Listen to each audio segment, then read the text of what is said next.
datang di Politeknik ST Yalan, Jakarta. Kampus kami menerapkan protokol kesehatan bagi setiap mahasiswa, dosen, dan tamu yang berkunjung.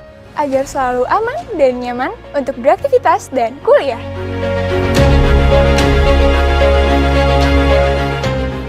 Belajar di Politeknik ST Yalan Jakarta menjadi pilihan terbaik untuk membangun karir di masa depan. Kampus dengan 10 keunggulan, menyelenggarakan pendidikan yang siap kerja, perguruan tinggi milik pemerintah, kesempatan mendapatkan beasiswa, biaya terjangkau, terbuka kesempatan menjadi aparatur sipil negara, tenaga pengajar yang kompeten, perkuliahan yang berbasis IT, serta magang di instansi pemerintah, BUMN dan BUMD, serta di pihak swasta. Green Campus di pusat Jakarta dan jaringan alumni yang ada di kementerian, lembaga, swasta, dan pemerintah. Kuliahnya bisa hybrid loh, bisa daring dan luring. Yuk kita intip kuliah malamnya.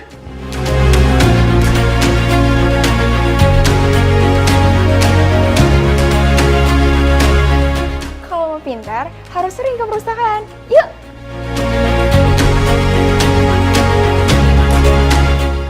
Teman-teman, ada yang sedang latihan wall climbing juga nih. Yuk lihat.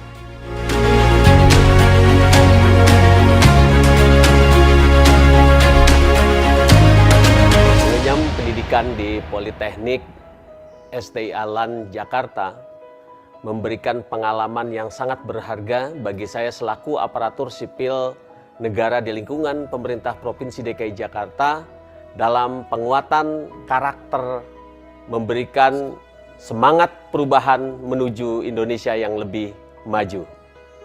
Your only limit is your mind. Perkuliahan ini membawa spirit perubahan dalam hidup saya. Saya menjadi lebih persisten, gigih, dan berkomitmen.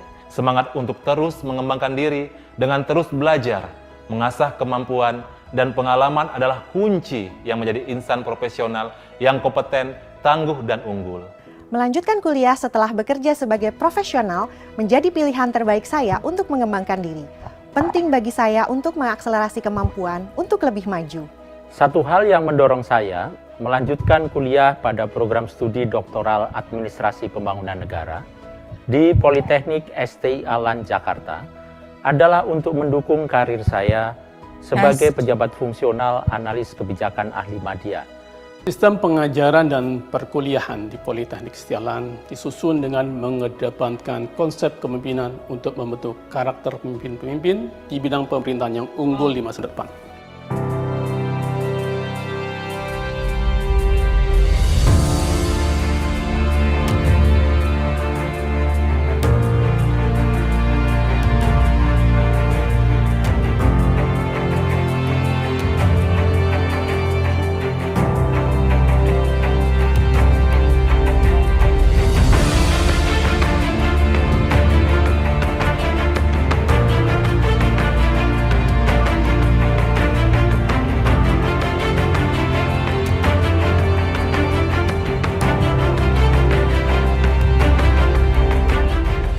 Nah, seru-seru kan aktivitasnya? Ditunggu di Politeknik ST Yalan, Jakarta. Sudah siap berubah? Ayo berubah. Berubah. Berubah. Berubah. Berubah! Berubah. Berubah. Berubah. Berubah. Lebih baik. Lebih Unggul. lebih unggul.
Test.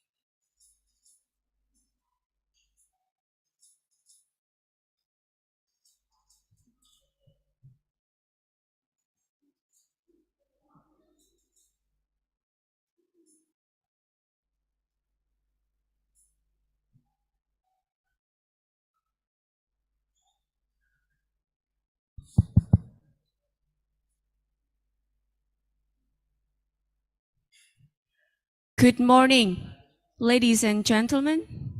Welcome to NIPA School of Administration, Jakarta. Let me introduce myself. My name is Nayu, and I'll be your Master of Ceremonies in today's event.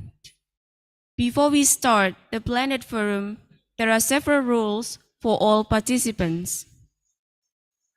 First, all online participants can stream this conference through Zoom meeting and YouTube channel. Second, all participants in the Zoom meeting please mute your speaker during the event. The third, all participants that attend online, please mute your device during the event. The fourth, online participants can ask questions to the panel speakers through chat on Zoom or YouTube by mentioning your names, affiliations, then questions. Please keep it short and precise.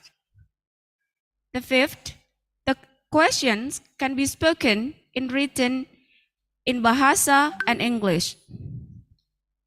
Sixth, for all participants that attend in this room, you may ask your questions both in English and Bahasa. And the last one, a link to attendance form for the Zoom meeting will be available for all participants by the end of the forum. Ladies and gentlemen, the forum is about to start. Please be seated and mute your speaker and devices. Thank you.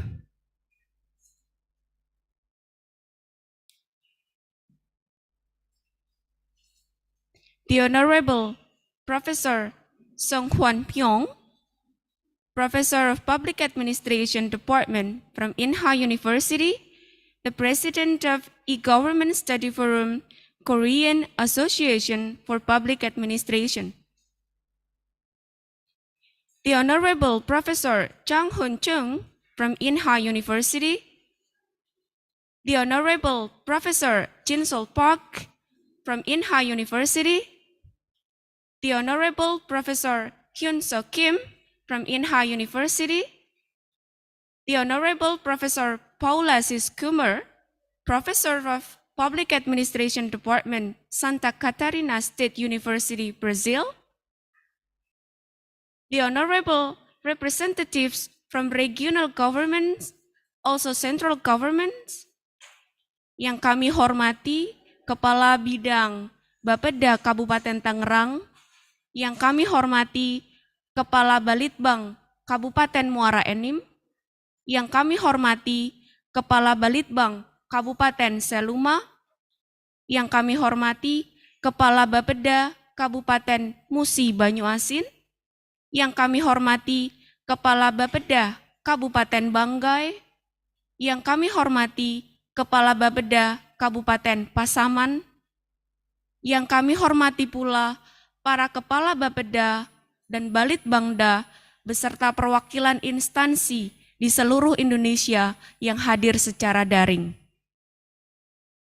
The Honorable High Officials of National Institute of Public Administration, the Honorable our Director of NIPA School of Administration Jakarta, Professor Dr. Nurliah Nurdin, and also all participants both attending at the venue and in the Zoom meeting. Ladies and gentlemen, good morning and Assalamualaikum warahmatullahi wabarakatuh. Shalom, Om Swastiastu, Namo Buddhaya. Welcome to NIPA School of Administration Jakarta campus, and we are so delighted to welcome you to International Community Service Forum today, 23 of August 2023. NIPA School of Administration Jakarta has the honor to present this intellectual discussion forum with the main topic, Smart City and Accountability in the Era of Global and Resilient Governance. This forum aims to provide collaborative governance among a set of global, national, and local actors in managing smart city, including the development of smart community, smart mobility, smart environment, smart economy, smart governance, and smart living. A complete agenda of today's event is as follows. First, singing the national anthem of Indonesia, Indonesia Raya. Second, traditional dance performance, Genjring Party. The third, opening speech by the Director of NIPA School of Administration Jakarta, Professor Dr. Nurliah Nurdin. The fourth, the presentation and discussion led by our moderators. And the fifth is closing. For a moment, we would like to invite you to rise and sing Indonesian anthem, Indonesia Raya.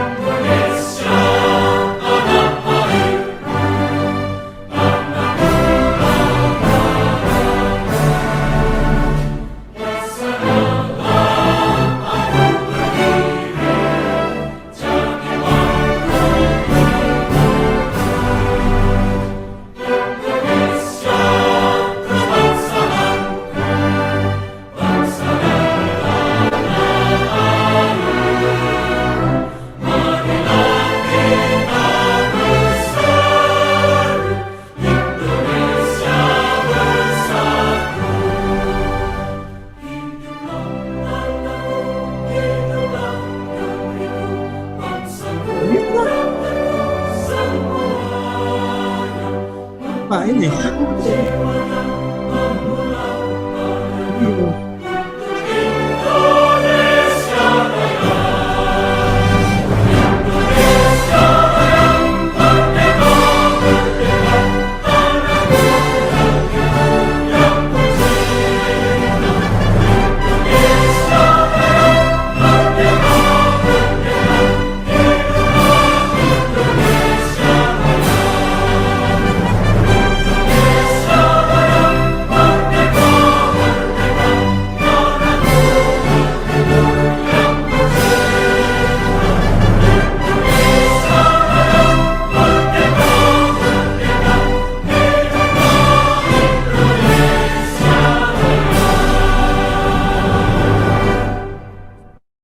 Thank you. All the audiences, please be seated.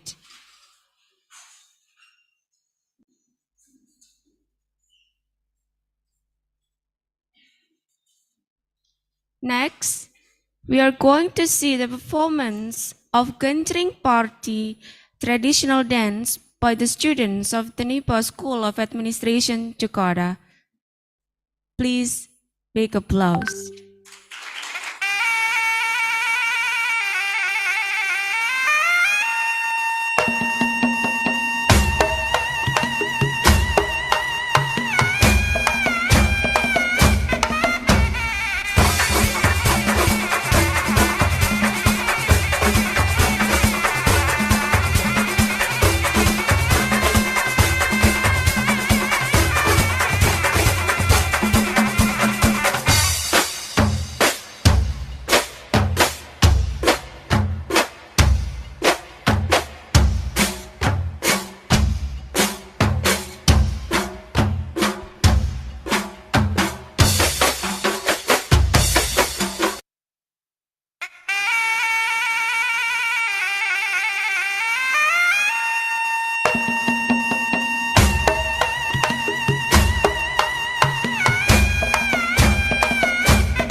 Thank you for the big applause. Ladies and gentlemen, we're now going to listen the opening speech by Professor Dr. Nurlian Nurdin, our Director of NIPA School of Administration, Jakarta.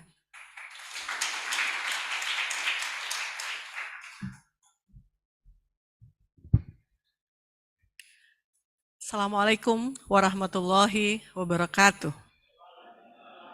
Salam sejahtera bagi kita semua. Om Swastiastu, Namo Buddhaya, salam kebajikan.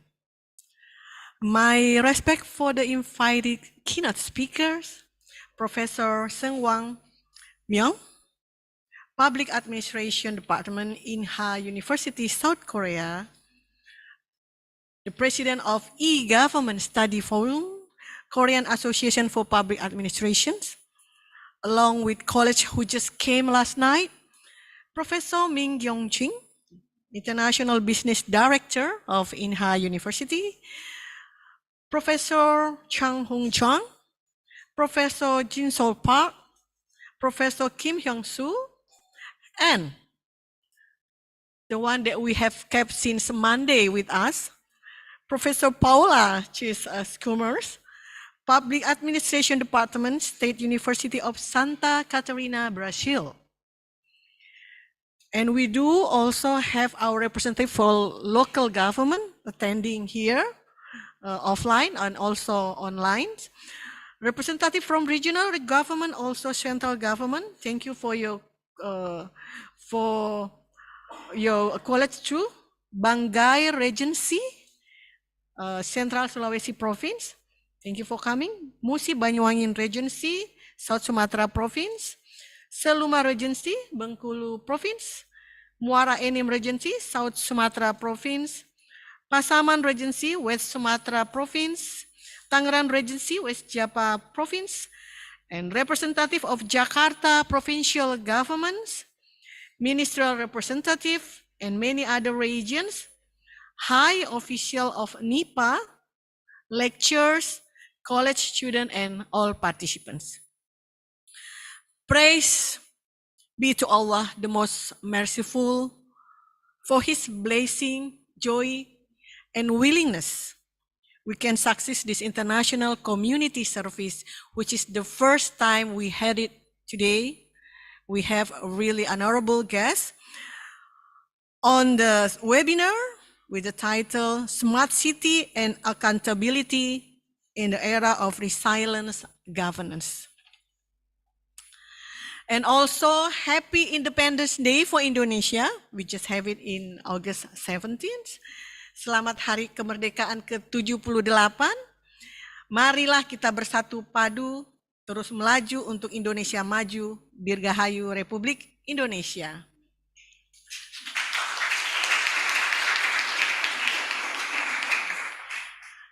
Distinguished participants, ladies and gentlemen, we do have this time two countries representatives to share their knowledge on smart city, Brazil and South Korea. Brazil and Indonesia have much in common, such as having some of the world's largest remaining tropical forests and rich natural resources. They also share one particular similarity at some point. During the post-colonial era, both governments came up with the idea of building a new capital city. We currently also trying to build a new capital city in Kalimantan. While the government in Brazil put the idea into practice some 60 years ago by building Brasilia current capitals, construction of the new Indonesia capital is currently underway. Meanwhile, South Korea, as far as industrialized country, it has one of the world's most famous smart city project located in Incheon Free Economic Zone. The Korean government has prioritized smart city pilot project of greenfield development, water management, where we discussed recent 3 days how to reserve water we keep developing our country, but how about our natural resource? That we're working on that issues, and robotics, smart mobility, artificial intelligence. Even by developing an integrated smart city platform, the Korean government has outperformed many nations in accelerating innovative tools for managing the global pandemic in 2 years ago. This is something I think some question will raise. Mr. Deputy, Professor Paula, Professor Myung, and all my college bring together with us a representative of regional government across Indonesia.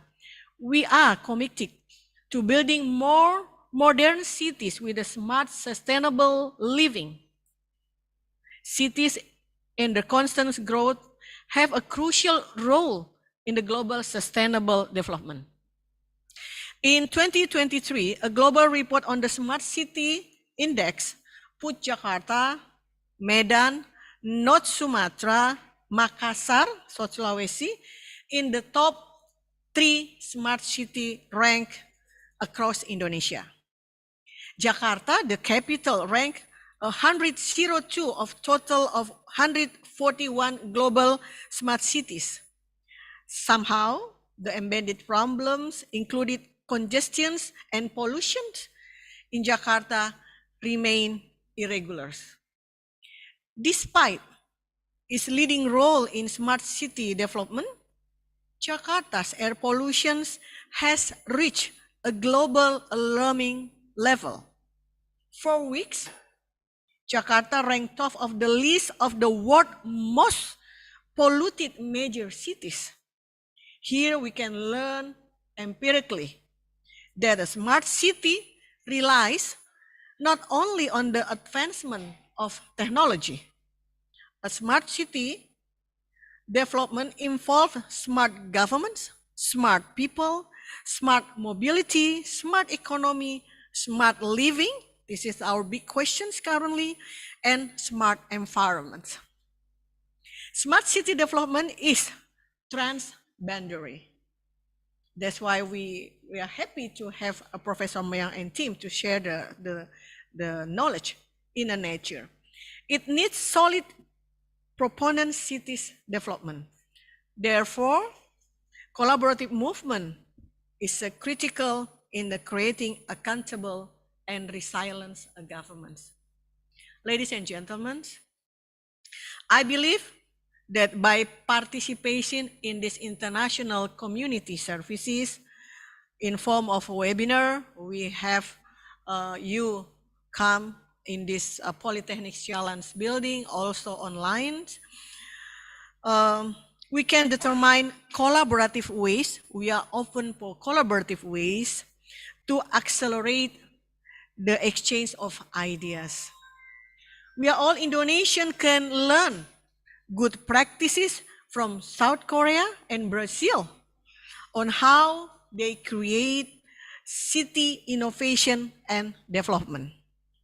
Brazil, Indonesia, and South Korea are members of the G20, a global forum, and hopefully we can strengthen international relationship through community service programs.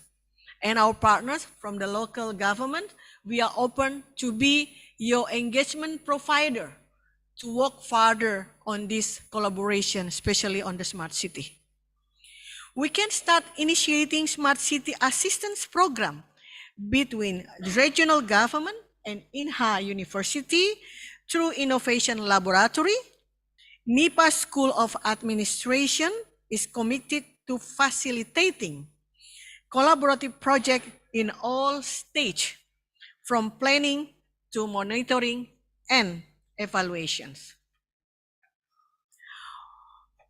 As we understand, according to populations, Indonesia, among these 3 countries, Indonesia has the largest populations, which our population reached to 270 million populations, Brazil to 216 million populations, and South Korea to 52 million population. So we are 5 times bigger population, yeah, compared to Brazil. Brazil 4 times higher population. But let's see, that is actually we learn that development is not about development itself, but it's about human resource. It's not about a natural resource. If we can see the data on OECD 2019, because smart city come from the people. How smart is the people? Let's see the data reading rate. So considering the population, we are the largest population. Among 78 nations of 15 years old students, schools performance, South Korea position at the 6th among these 78 countries. Brazil position is the 66th position, and Indonesia position is the 71st position. So we learn on this data that we are Indonesians still need to do a lot more collaborations to exchange the view, to exchange the knowledge, because developing one country, it cannot be left other countries. This is where we start today, South Korea, Indonesia, and Brazil. We promised this morning with the coffee of Toraja, I think. We just had coffee this morning, Toraja coffee. And then we promised to do a lot more collaboration to help each other advancing our smart city development. At the end, I would deliver my endless gratitude to our speakers. I can't thank you more. We are really deeply grateful for your coming. Professor Myong and team, Professor Paula, for your sincere sharing and knowledge. Thank you to our respected guests from Sumatra, East Nusa Tenggara, Bengkulu, Tangerang, and Jakarta. Enjoy the lectures. Please take still as many as information that we can take back in our place to develop our city, to advance our community. Thank you again. Assalamualaikum warahmatullahi wabarakatuh.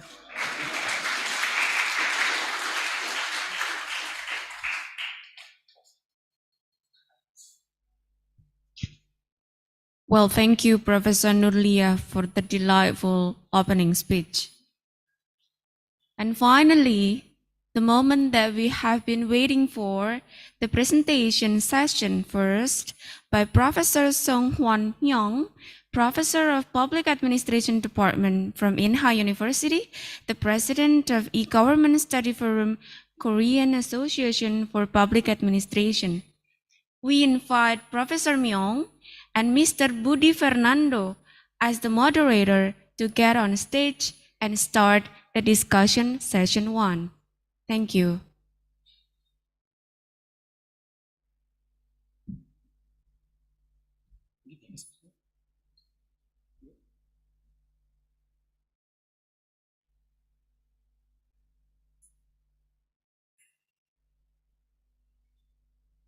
Thank you so much, Nayu. Assalamualaikum warahmatullahi wabarakatuh. Salam sejahtera, namo buddhaya, salam kebajikan. Good morning, ladies and gentlemen. First of all, I want to say thank you to all of us and welcome again to our International Community Service Seminar today.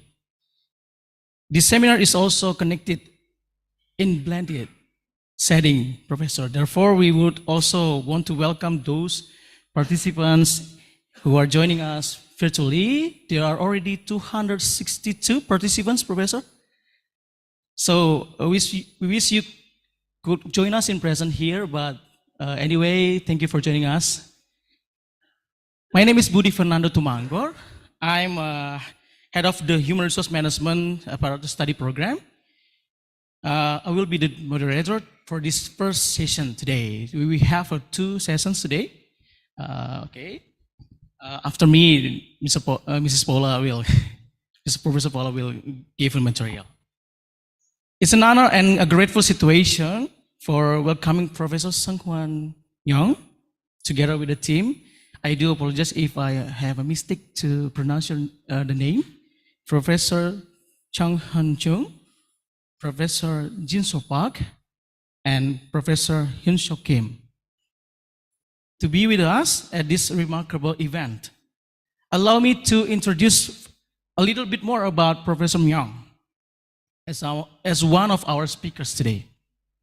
Professor Myung will deliver his presentation about from e-government to smart governance and smart city, speed of consensus and leadership. Professor Myung is a renowned professor in the Public Administration Department of Inha University, Incheon, Republic of Korea. He received his bachelor's degree in public administration from the Hankook University of Foreign Studies, South Korea, and his master's degree in public administration also in the same university, if I'm not wrong, and eventually received his PhD degree in social science from Syracuse University. Until now, Professor Myung already produces 10 books and more than 100 articles. His current research interests include smart city, smart governance, e-government, blockchain, government reform, industrial security, and many more. His current projects are building models and method for industrial security governance issues, including technical, physical, and managerial perspective. With an extensive academic background, Professor Myung served as president of the Korean Association for Policy Studies in 2018. He currently serves as the Center for Security Convergence and E-Governance Director. Previously, he was also a vice chair of the Digital New Deal Committee in the Presidential Commission on Policy Planning in 2021 until 2022. We hope Professor Myung, Professor, can deliver us the material presentation for 25 until 30 minutes. Is okay? Is it okay? Okay. After that, we will have a key question and answer session for all the participants in this room and also the participant in the Zoom meeting, room. So we will give 2 sessions for the questions and answer, from this room and also from the Zoom meeting room. So without further ado, please welcome Professor Seung-Hwan Myung. The floor is yours, Professor. Okay, good morning, everybody. Selamat pagi, Tita. 안녕하세요.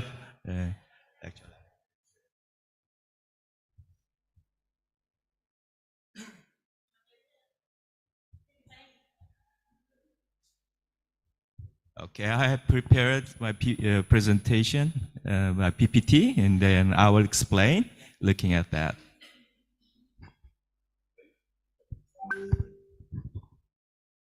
So my presentation entitled From E-Government to Smart Governance and Smart City.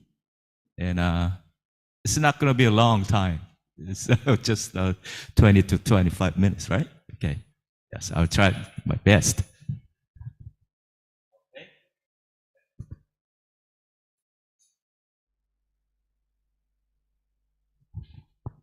Next slide, please. Yes, this is the story that I'd like to share today with you. And firstly, I'd like to briefly explain about the e-governance model. And the earlier stage, the history of Korean experience. And I'm going to move to the smart city. What is the smart city? I'm going to define the smart city shortly and discuss about a little bit of strategies.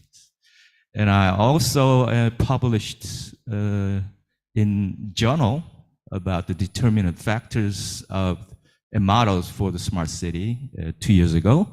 So let's look at what it is. And finally, I'd like to introduce the case of Korea, the city Gimpo City in Namyangju, and I'd like to compare and make a conclusion after that.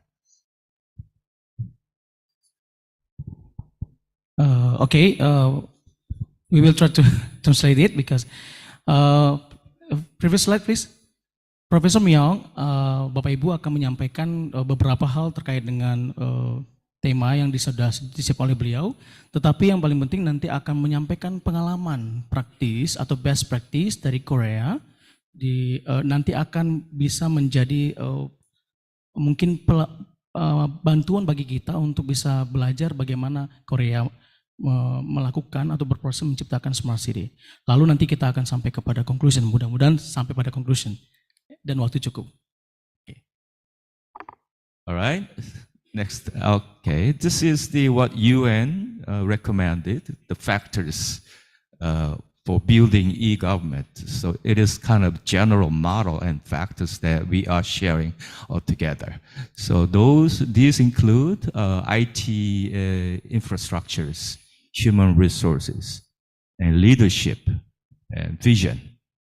And legal system is very important.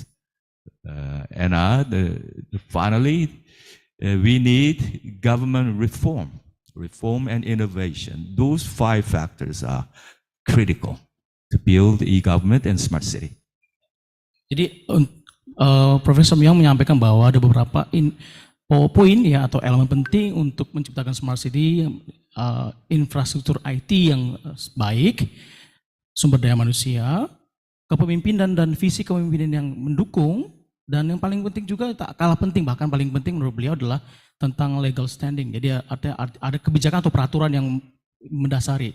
Dan yang terakhir yang beliau sampaikan adalah perlu ada poin tentang reformasi birokrasi yang mungkin kalau di kita reformasi birokrasi atau reformasi di sisi administrasi publik. Okay, next. Next slide. Next slide. Okay, you can see the red highlighted, the sentence there.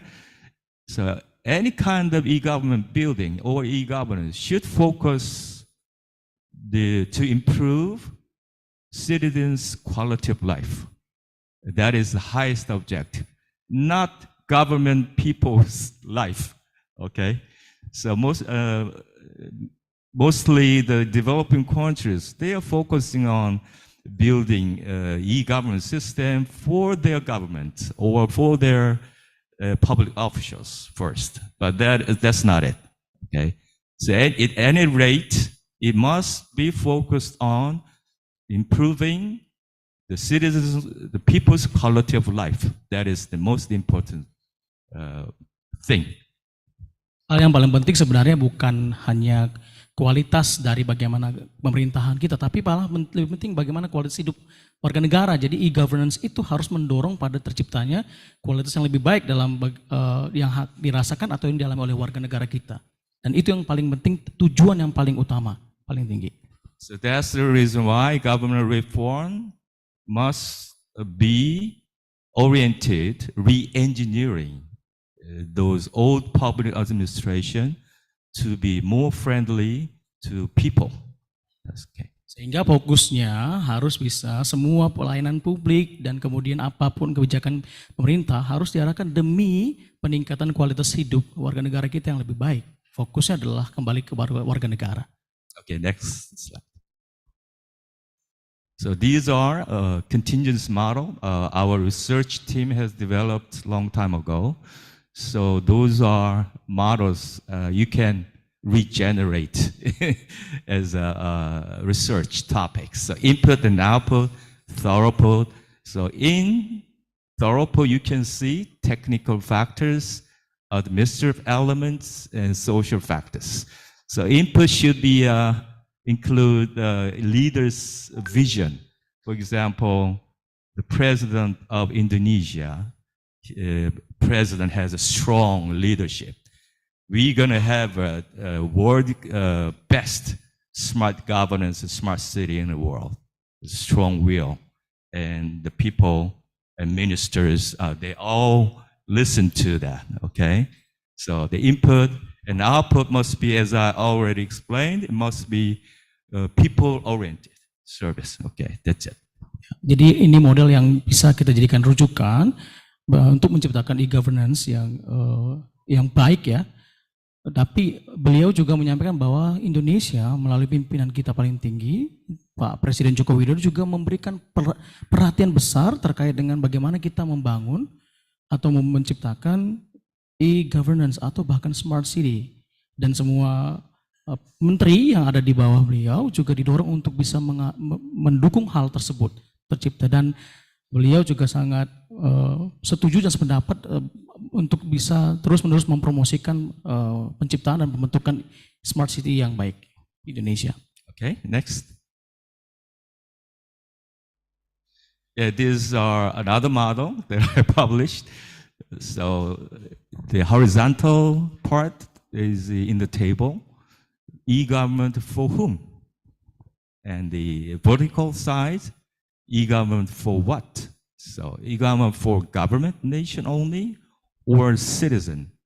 And the horizontal part is e-government for increasing the level of efficiency of productivity or transparency for whom?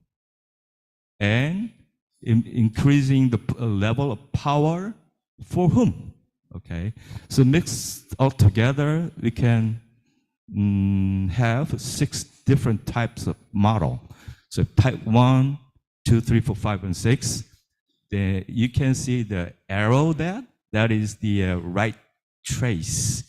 If you successfully build the smart city or smart e-government in every stages. So from type 1, type 2, and type 4, and type 6. That is the ideal type of developing e-government and smart city. Di model ini kita bisa melihat ada 2 sumbu yang penting, e-governance untuk siapa dan untuk apa. Jadi 2 poin itu membantu kita membaca model ini dan mengimplementasikannya. Karena for what di situ, untuk apa di situ jelas, value-nya adalah efisiensi, produktivitas yang efisien, keterbukaan, dan kuasa. Jadi itu yang menjadi poin atau nilai elektronik e-governance itu untuk apa. Lalu untuk siapa? Ada poin di situ adalah untuk government or nation dan lagi-lagi warga negara. Jadi ada 6 tipe di situ yang ideal menurut model ini yang direkomendasikan oleh Prof. Myong untuk bisa kita lakukan. Jadi poinnya, sumbunya, perhatiannya adalah untuk electronic e-governance itu untuk siapa, lalu kemudian untuk apa. Jadi kita bisa melihat dari model ini supaya kita lebih konkret mempraktikkan atau mengimplementasikan e-governance itu. So look at, we'd like to compare type 3 and 4. So type 4, for example, during the COVID-19, government had to transparent to the citizen how we are doing now. Okay, how are any kind of medical, preparations and antibiotic, whatever. So vaccines, okay, which vaccines? So we have to let people know all the time. But type 3, the monitoring government or Big Brother, type 5, I cannot tell which country is that there, but they don't open.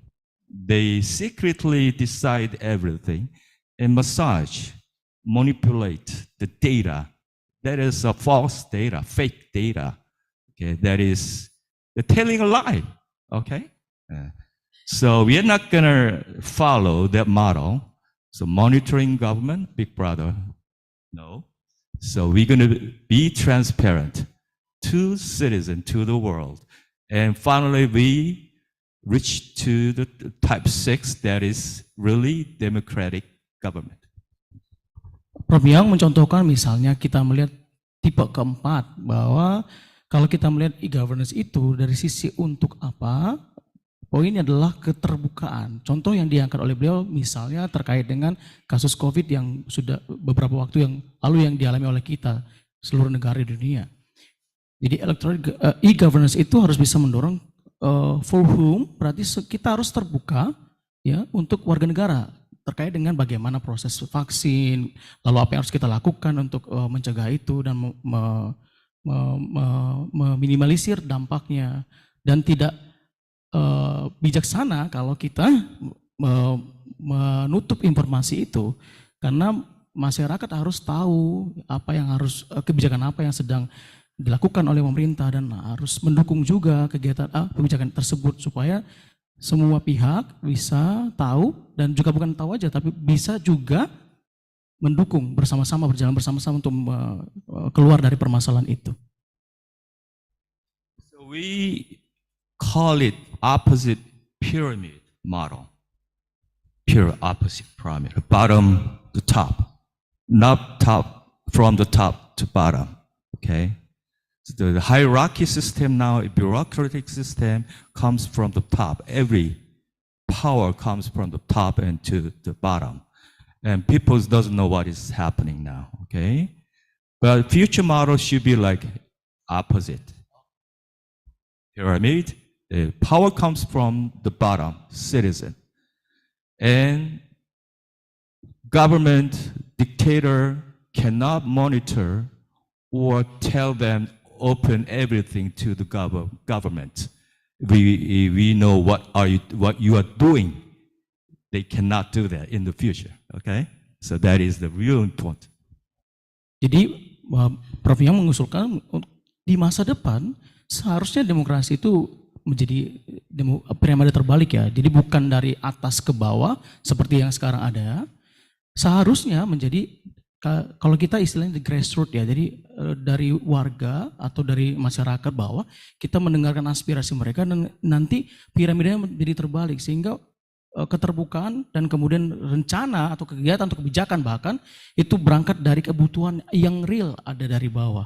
Sehingga pemerintah menjadi tidak bijaksana untuk menjadi diktator atau mungkin menutup kemungkinan dari masyarakat bawah untuk menyampaikan aspirasi dan kesulitan mereka. Nah, itulah yang disukai oleh beliau. Demokrasi atau bentuk pemerintahan di masa depan harusnya seperti itu. Karena didukung oleh e-governance ini. Okay, next. Okay, I'm going to speed up. Okay, these are model. Okay, next. Next slide, please. Next slide, please. Okay, this is a kind of ambitious model that we have to collaborate to make this model done, finished. Next. Next slide, please. Next. Okay, these are our history. So we have started from the technical model and technocrats. So we built infrastructure and intranets and everything. And then we have moved to we opened the government portal site to the citizen. And now we have moved to the type 4, and people can access and doing something. You know, they know what government is doing, and the data is shared all together. And so every insurance systems and government system connected all together, and people can access to that database. That's the reason why Korea has the kind of #1 medical system, insurance system in the world, because they all converge it together, the data, the medical data, health data, and education, and everything together. Oke, inilah contoh konkret yang dilakukan oleh pemerintahan Korea Selatan untuk e-government model mereka. Jadi menggunakan model yang tadi sebelumnya kita lihat. Di sini terlihat jelas bagaimana untuk setiap tipe yang disampaikan dalam hal, kalau kita perhatikan tentang e-government forward-nya, value-nya tentang efficiency, productivity, sampai power itu diterjemahkan secara detail. Dan ini membuka, bukan hanya membuka, tapi juga memastikan semua orang bisa mengakses data. Bahkan masyarakat bisa tahu apa yang mereka inginkan, jadi bisa gampang mudah dapat akses itu.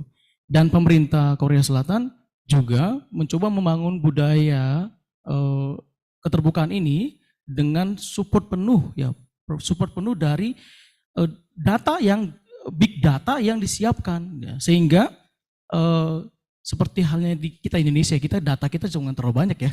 Nah, yang saya tangkap dari penjelasan beliau adalah di Korea Selatan data yang digunakan menjadi, kalau boleh kita katakan, satu data untuk semua gitu. Masyarakat bisa mengakses data itu. Okay, next. Yeah, we're gonna skip. Next slide, please. Yeah. Next. Okay, already explained. Next. Okay, this one. Previous slide. Before previous slide. Yeah, yes. okay. So this was a strategy that was done from 1987 to 1996, almost 10 years. So strategy was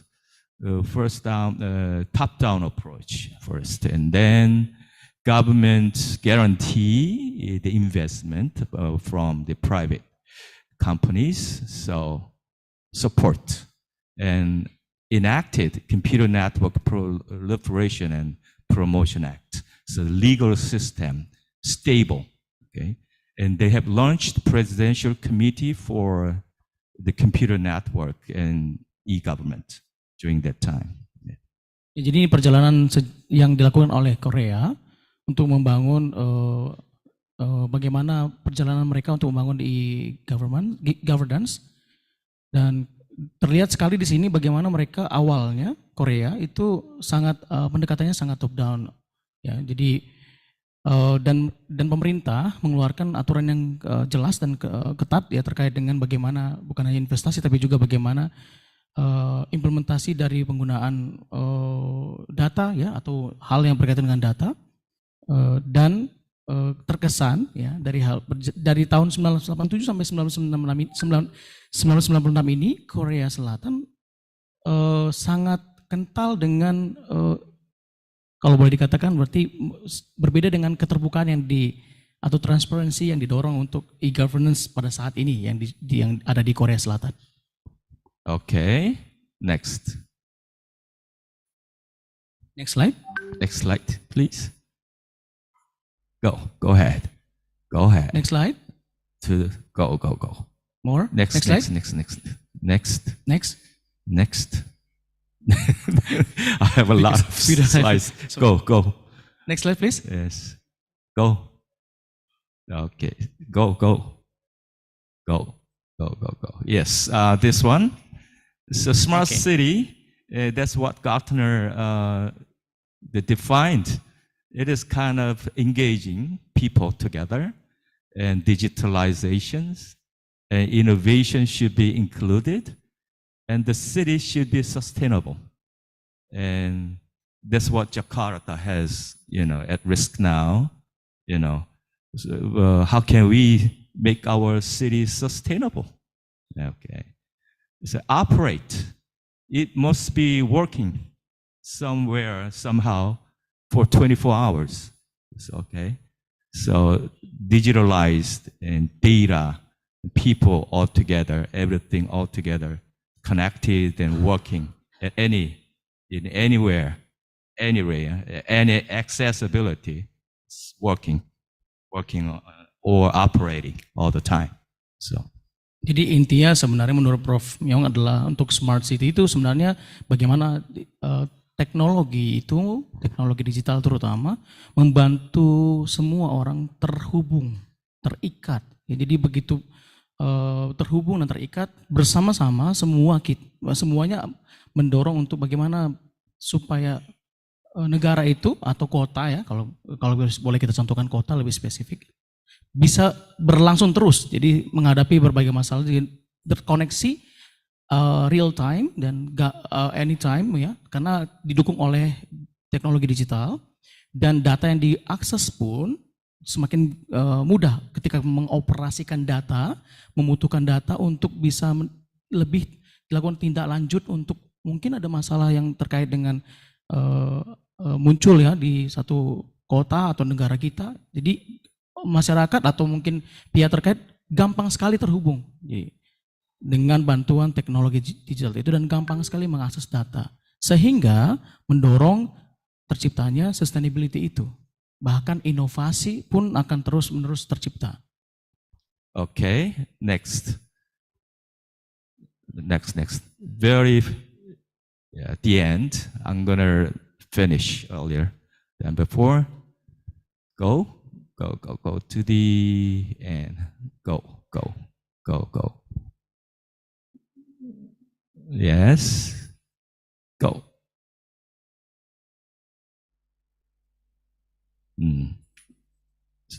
Okay, so go. I can compare to the end. So there's a model there. Just comparing with each other. Go. Too much complicated. The smart town. Okay, go. You can see. Well, I'm going to leave this slide, okay, to you. All right. So, findings. No. Previously. Not references. Before conclusions. Slide before conclusion, please.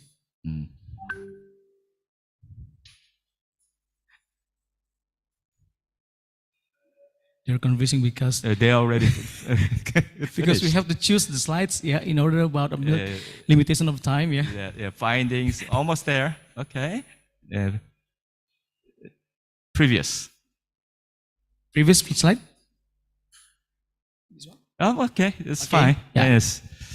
I'd like to mention that the building smart city or e-government or smart governance, whatever, the most important thing is leadership.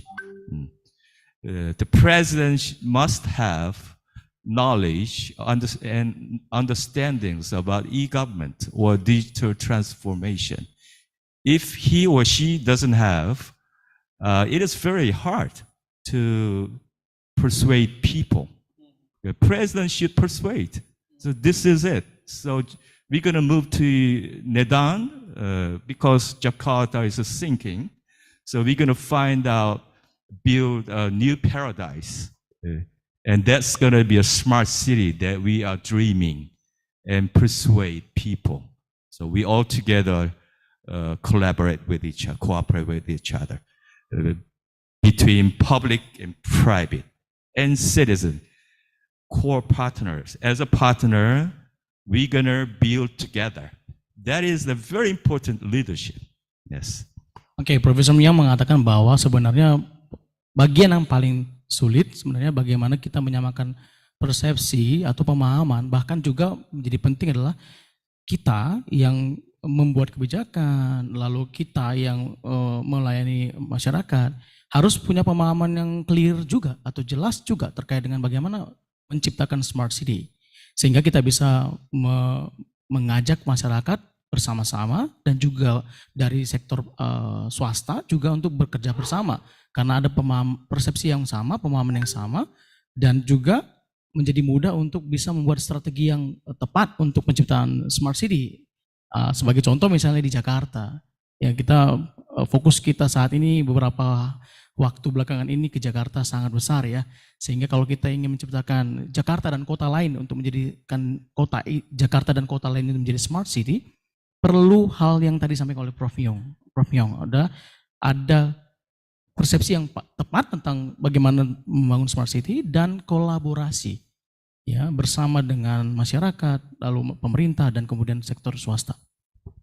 And next, government should initiate and buy systems, okay, items from the private company. And in the beginning, mostly you too much rely on the foreign companies, like, so Malaysia, the same experience. But it took a long time. But anyway, government should buy. And that is procurement, government procurement. Okay? They have to initiate, buy something or install something to build a platform, cloud system, to build a smart city and smart government, it needs platform, cloud, network. Where should buy it? Okay. Do we have what? IBM or Samsung? Okay. Okay. Anyway, at least government should watch and monitor which is cheaper, okay, and sustainable compare with each other. So that's what government should do. Remember. Ya, Prof Myong menekankan bahwa perlunya saat ini mungkin kita sudah punya, ya, tapi Pak Prof Myong menekankan bahwa perlu dibuat satu, kalau boleh bahasa sederhananya begini, kita harus punya satu aplikasi yang terintegrasi dan mungkin datanya lebih besar, jangkauan lebih besar, yang mana bisa membantu pemerintah mungkin level nasional ya, atau mungkin untuk kepentingan kabupaten atau kota ya, untuk bisa memonitor ya semua kegiatan.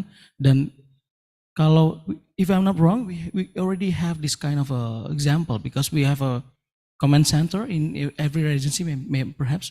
But ya mungkin kita punya tapi mungkin masih partial. Prof Myong mendorong bahwa pemerintah perlu mempunyai satu cloud system atau penyimpanan data yang besar supaya kita bisa menggunakan mungkin leadernya ke Kominfo ya, lebih tepat ya. Ya, jadi berangkat dari pendapat beliau adalah pemerintah perlu mengupayakan apakah kita perlu cari dari IBM atau Samsung atau penyedia yang lain itu supaya kita bisa menyimpan any kind of data there ya di cloud system kita untuk keperluan lagi-lagi smart city, karena backbone smart city itu atau e-governance itu adalah IT infrastructure. Am I right? Ya, seperti itu. So lastly, Korea is too much depends on the foreign, vendors like AWS, Amazon, and and IBM. Actually, Samsung doesn't have that cloud platforms. No, every technology system perhaps comes from Amazon and IBM. That's the reality. Yes. So system integration, it is kind of, something that we cannot have. Okay. So we must be very smart, cheaper, and we need to have learn technology and what they have from Amazon, AWS, and Cisco, IBM. They have to transfer technology to us. Yeah. So we had that experience for the last 20, 30 years. So we can share that experience with Indonesia. Ya, jadi bicara tentang sustainability, Prof Myong mengatakan bahwa di Korea pun sebenarnya Samsung tidak mempunyai cloud system atau aplikasi atau platform. Mereka menggunakan dari Amerika ya, Amazon atau yang lainnya. Dan Prof Myong mengusulkan atau menyarankan, merekomendasikan kita untuk terkait dengan sustainability ini kita bisa belajar. Jadi kita menggunakan atau bisa memakai aplikasi cloud system itu dari perusahaan asing, tapi kita harus melakukan atau mendorong tadi sharing knowledge supaya kita bisa membuat sendiri. Karena Korea Selatan sedang melakukan seperti itu, karena Samsung sendiri pun tidak punya sistem cloud system yang seperti yang diharapkan ya untuk satu kapasitas untuk bisa mengimplementasikan smart city. Sehingga Prof Myong mendorong urgensi bahwa Indonesia pun harus melakukan hal yang sama untuk bisa memaksa, dalam tanda kutip memaksa, ada transfer knowledge, transfer skill, transfer any kind of technology ya dari mereka supaya kita bisa membuat sendiri seperti itu. Ya. So I'd like to mention as a conclusion, we still have many things to do to follow the most advanced countries.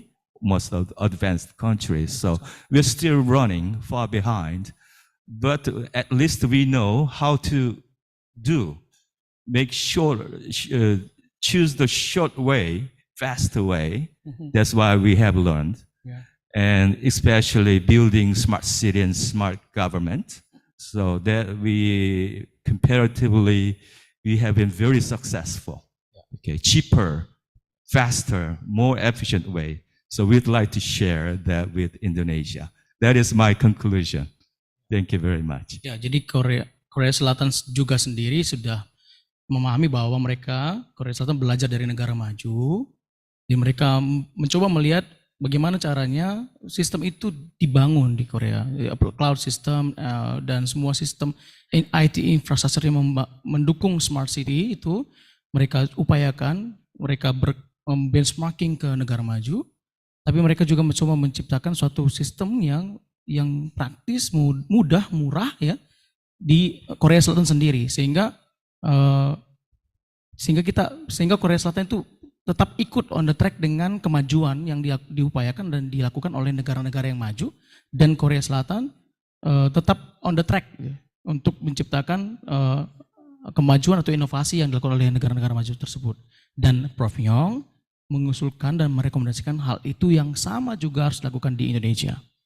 Okay.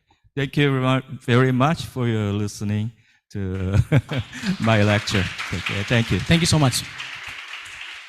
Okay, thank you, Professor Myong. Okay, ladies and gentlemen, maybe we will give an opportunity to us to give a question with the two sessions, I think.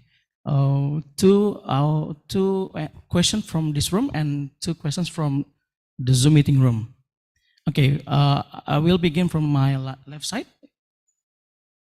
Okay, there are 2 students, yeah?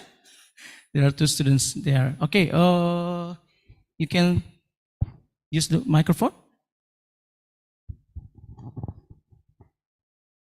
Please let us know your name, yeah, and then your question.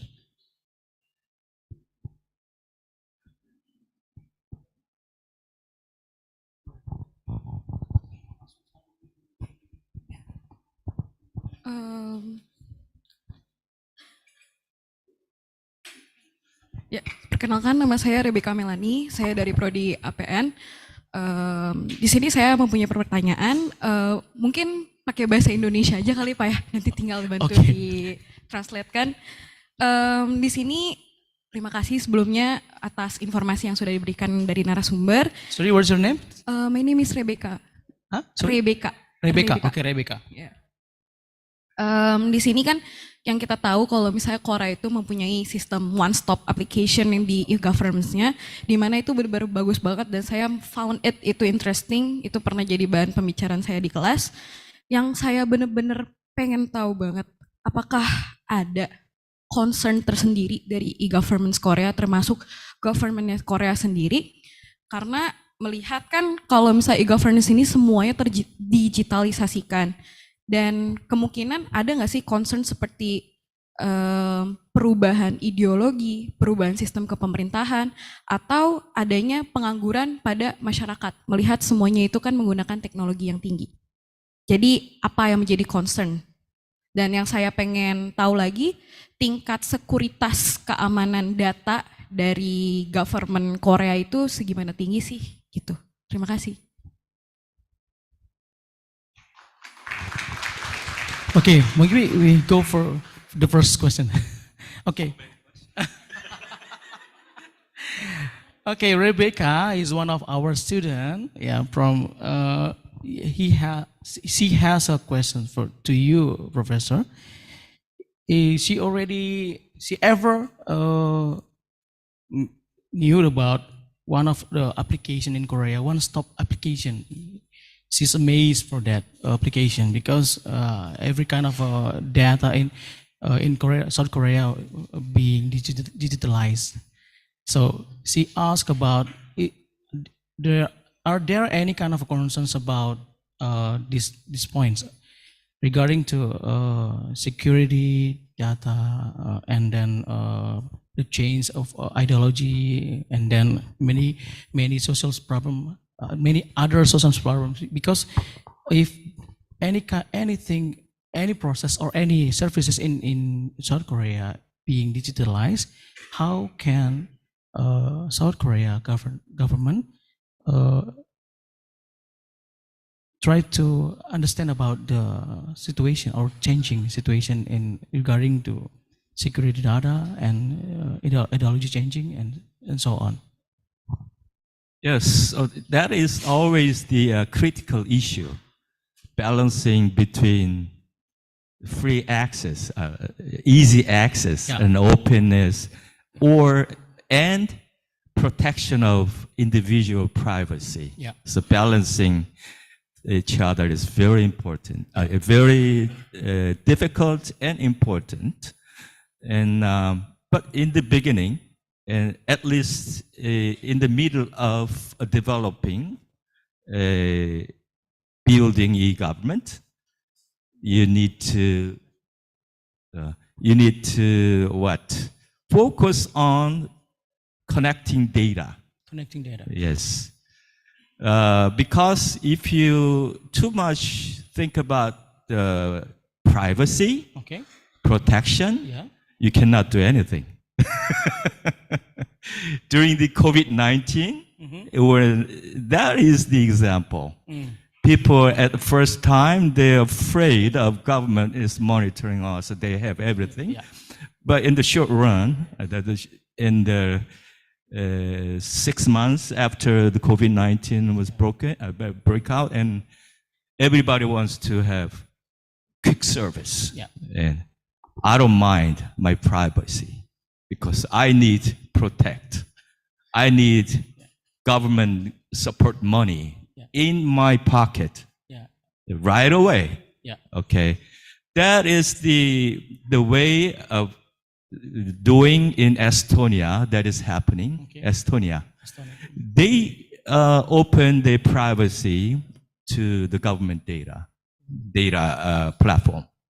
And the government and institution, hospital, they all share the private data. But that is very, helpful in the emergency system.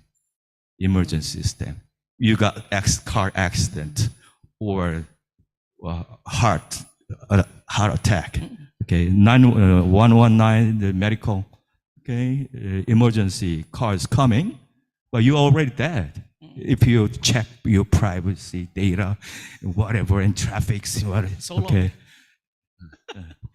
you die before access to the hospital. So you gotta be done something based upon your data. Okay, that's what is happening in Estonia, but it's not happening in Korea. People are dying because it is prevented, it is blocked. They have to, approve by related institutions. Very complicated, and you die. Okay, so that is the choice of people and government and negotiate. So in this situation, we're going to share right away, open. Yes, depending upon situation, you have to categorize which level. Okay, emergency system, you share. Like COVID-19. So we have actually opened the data and share. That is the 3 critical data must be connected. The data enacting act and Presidential Committee for Private Protection, Privacy was also established at the same time. So they are looking at, okay, at this time, in this situation, that must be instantly connected at this moment. So it is kind of, is art, not science, art. And science and art balance all together at the moment. But fortunately, we are connected with smartphone. So you can choose or block in a second. Okay, so that's what we have to do, and that we are dealing with that issue in Korea now. Korea, everybody is bringing smartphone. They are very good at fast. Okay, so they can decide. Okay, at this time, please give me a service and please save me, and you open. Agree. Okay, at the same time, open my private data. All right, and monitoring and detecting in the 911 ambulance. So everybody, the medical doctor diagnoses your problem or medical history, right, before. So that is the important thing. But in South Korea is just for the emergency situation. Am I right? Emergency and special moment like COVID-19. Okay, special moment. But mostly too much conservative. So that is kind of unbalancing. We are most top tier e-government system, but protection privacy is very strong and heavy. It's a big gap. Big gap. And that means government is still not transparent. So, surprisingly, the level of corruption in Korea is not that good. Ranked 30 or 40 something. Yeah, we are not transparent because of that. Political problem, bureaucratic problem, too much conflict of interest. Power game, So that we have to solve that problem too. Oke. Jadi Rebecca, jadi Prof Yung mengatakan bahwa sebenarnya concern yang kamu sampaikan itu juga menjadi perhatian Korea Selatan ketika mereka melakukan proses untuk melakukan proses digitalisasi semua. Tadi Prof Yung mengatakan bahwa mengangkat contoh ya. Situasi yang genting pada saat COVID-19 di Korea Selatan, mereka mendorong bahwa data pribadi pun bisa diakses supaya lebih cepat membantu penanganan kepada korban. Tetapi memang dalam waktu yang bersamaan juga proteksi atau perlindungan untuk data atau keamanan data tetap dijalankan juga di Korea Selatan karena memang hal tersebut juga menjadi perhatian Korea Selatan. Dan Prof Yung tadi mengatakan bahwa pengalaman di Estonia malah lebih ekstrim. Estonia itu membuka semua akses yang terkait kita, bahkan data pribadi, untuk bisa lebih cepat penanganan yang dilakukan. Karena memang mungkin suatu situasi panik dan genting pada saat itu, sehingga kebijakan Estonia membuka bahkan data pribadi untuk supaya gampang dan diakses. Tapi di pengalaman di Korea Selatan, walaupun memang semua pelayanan digitalisasi, ya, tetap ada poin tentang keamanan data dilindungi. Lalu kemudian tentang perubahan-perubahan yang terjadi, yang tadi kamu sampaikan bahwa itu juga menjadi fondasi atau pertimbangan Korea Selatan ketika membangun smart city itu atau e-governance dalam proses yang mereka lakukan dalam beberapa tahun dari sejak 1976 dari sampai sekarang ya. Begitu Rebecca. Oke, the next question from this room, kita beri kesempatan pada Bapak Ibu dari perwakilan Pemda. Oke, silakan Pak.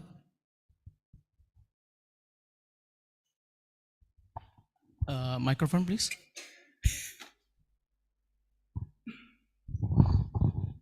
Baik, terima kasih.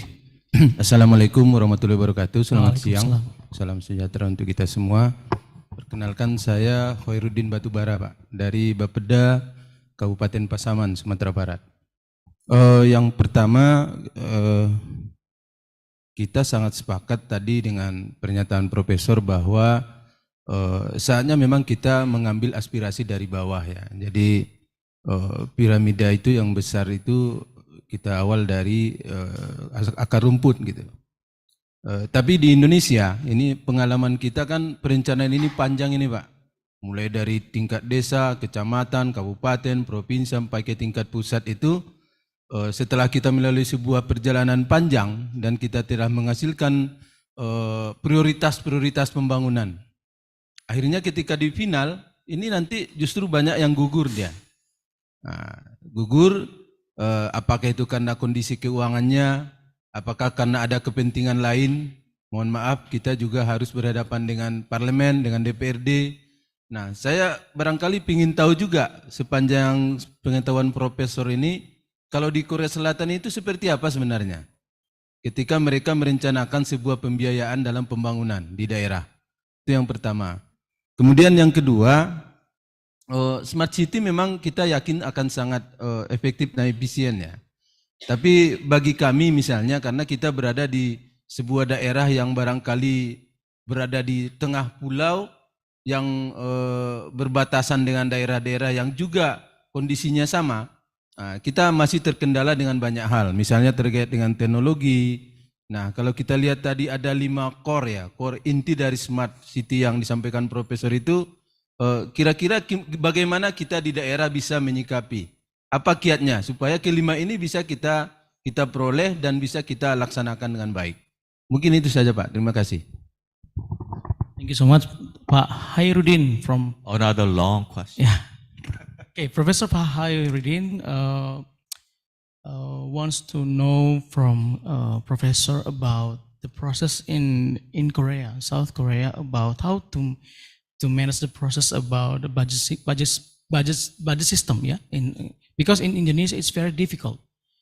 Like you say that the pyramid will be not top down but bottom up, yeah. So it's not easy. It's not so easy in Indonesia to be practiced.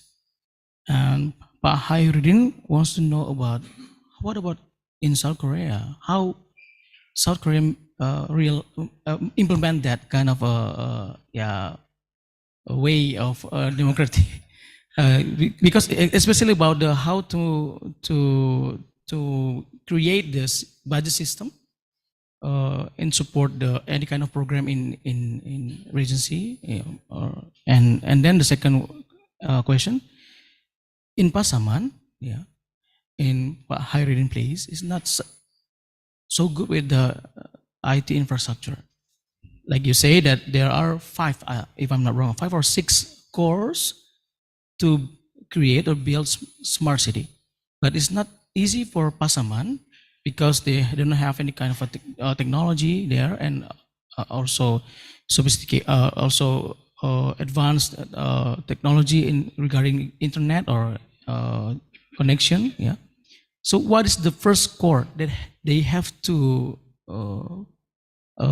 build or create from the 6 core? Because they want to learn from South Korea, so that they can practice that in Pasaman, to build smart city. Okay, the first question, it is very difficult, very difficult. It depends on the situation of each nations, okay? So we've been, we have lived in a dictatorship, military dictatorship for a long time, you know, as you know. Yeah. And then the people and citizens, they struggled and protested to fall down the military dictators. Yeah. And it was very successful during the 1990s.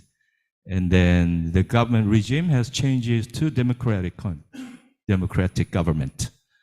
And then the people selected, and people's vote, the president was elected by people, okay?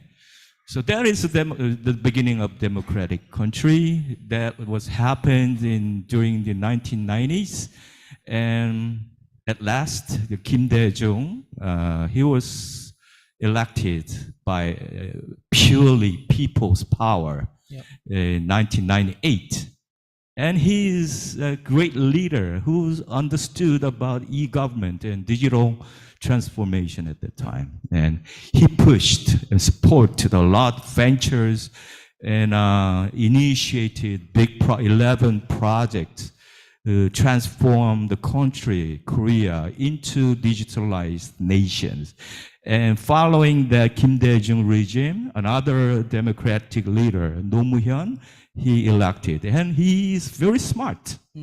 He only graduated high school, you know, but he became a lawyer, and he could make software by himself. He very good understandings about ITs. Yes. So those two government regime, we are blessed. We're blessed. About 10 years, pushed strategy to make our country more people-oriented and democratic countries like that. It was kind of people's revolution, what long time ago that was happened in France. Yeah. So it depends each nation's situation. Yeah. But you know what? These days, so every country, they share what is happening around the world. So what is wrong and what is good, who is dictator or who is not, okay? Yeah. In Saudi Arabia, they're going to build Neom City. It cost a lot, but still living in the, king dynasty that is not democratic. Yeah. So I'm very, suspicious about that. Neom City, that's not going to be successful. It costs too much money, and the idea, it is not realistic, like a Disneyland, like studio, block on the sand. It is, I don't know. I don't want to mention about that. Anyway, that is not the type of Korean style. And so, anyway, we have experience, okay? And we know how to do. And control the foreign vendors. Yeah. And then that is the important thing we can share together. In Indonesia, Professor, because we have so many process, yeah, and then it's very long because we have an activity we consider musrenbang. So every citizens from the grassroots, they are discussing and then try to make a plan and make a project, but they need so long process to push that kind of program to the center of the let's say to a governor or maybe the our leader, yeah. So sometimes, yeah, there are some political for example, kinship tie, family. Yeah. So it's very not so easy for us to push the program or to push the aspiration from the bottom. Yes, what is the strategy in South Korea to overcome the problem, to overcome our problem? Yeah. Overcome the problem. Yes, and we have traditions and history that the peoples get together and discuss together. Yeah. We have many different type of community meetings, and then we wisely used the internet, SNS, and they talk with each other and start criticizing dictator and government. The way to it's monitoring. To monitor, and then they share, and they revolutionized, and then the first the democratic president because of the social media. Right, during the 1990s. Yeah, 1990s. It's not that long. And then power blogger, influencer. They decide in their mind, and then get out of the home and on the street and yelling out. This is what we have in mind. Okay. Jadi Pak Hairudin, pengalaman di Korea Selatan sebenarnya didukung penuh karena ada dua pemimpin mereka di Korea Selatan yang sangat-sangat membangun pondasi yang kuat, ya, sehingga memungkinkan aspirasi itu bisa didengarkan. Bahkan tadi Prof yang mengatakan bahwa Prof yang menekankan sosial media bahkan di tahun 90-an di Korea Selatan itu bisa mengontrol bagaimana bukan hanya kesalahan pimpinan kita, tapi bagaimana proses demokrasi itu, bagaimana proses kita menyampaikan aspirasi itu, sehingga diminimalisir kepentingan-kepentingan lain masuk. Dan itu yang pengalaman di Korea Selatan ini yang mungkin kalau kita terjemahkan di pengalaman kita di Indonesia, ya harapannya ada dibuka ruang untuk keterbukaan dan kepentingan politik itu jangan terlalu besar gitu masuk. Nah itu yang menjadi permasalahan kita. Nah kita bisa belajar dari pengalaman Korea Selatan bahwa mereka bisa menggunakan sisi bukan hanya keterbukaan tapi sisi sosial media untuk mengontrol. Memang kita pengalaman di Indonesia ketika keterbukaan diberikan ada masalah lain yang muncul ya. Nah tapi pengalaman di Korea Selatan yang disampaikan oleh Prof. Myong tadi, pemimpinnya sangat mendukung hal itu terjadi. Keterbukaan, keterlibatan, partisipatori masyarakat, ya, keterlibatan masyarakat, suara didengarkan dari bawah, itu yang menjadi poinnya. Begitu Pak Hairudin, untuk pertanyaan pertama. The second question? Yes, what was the second question? Okay.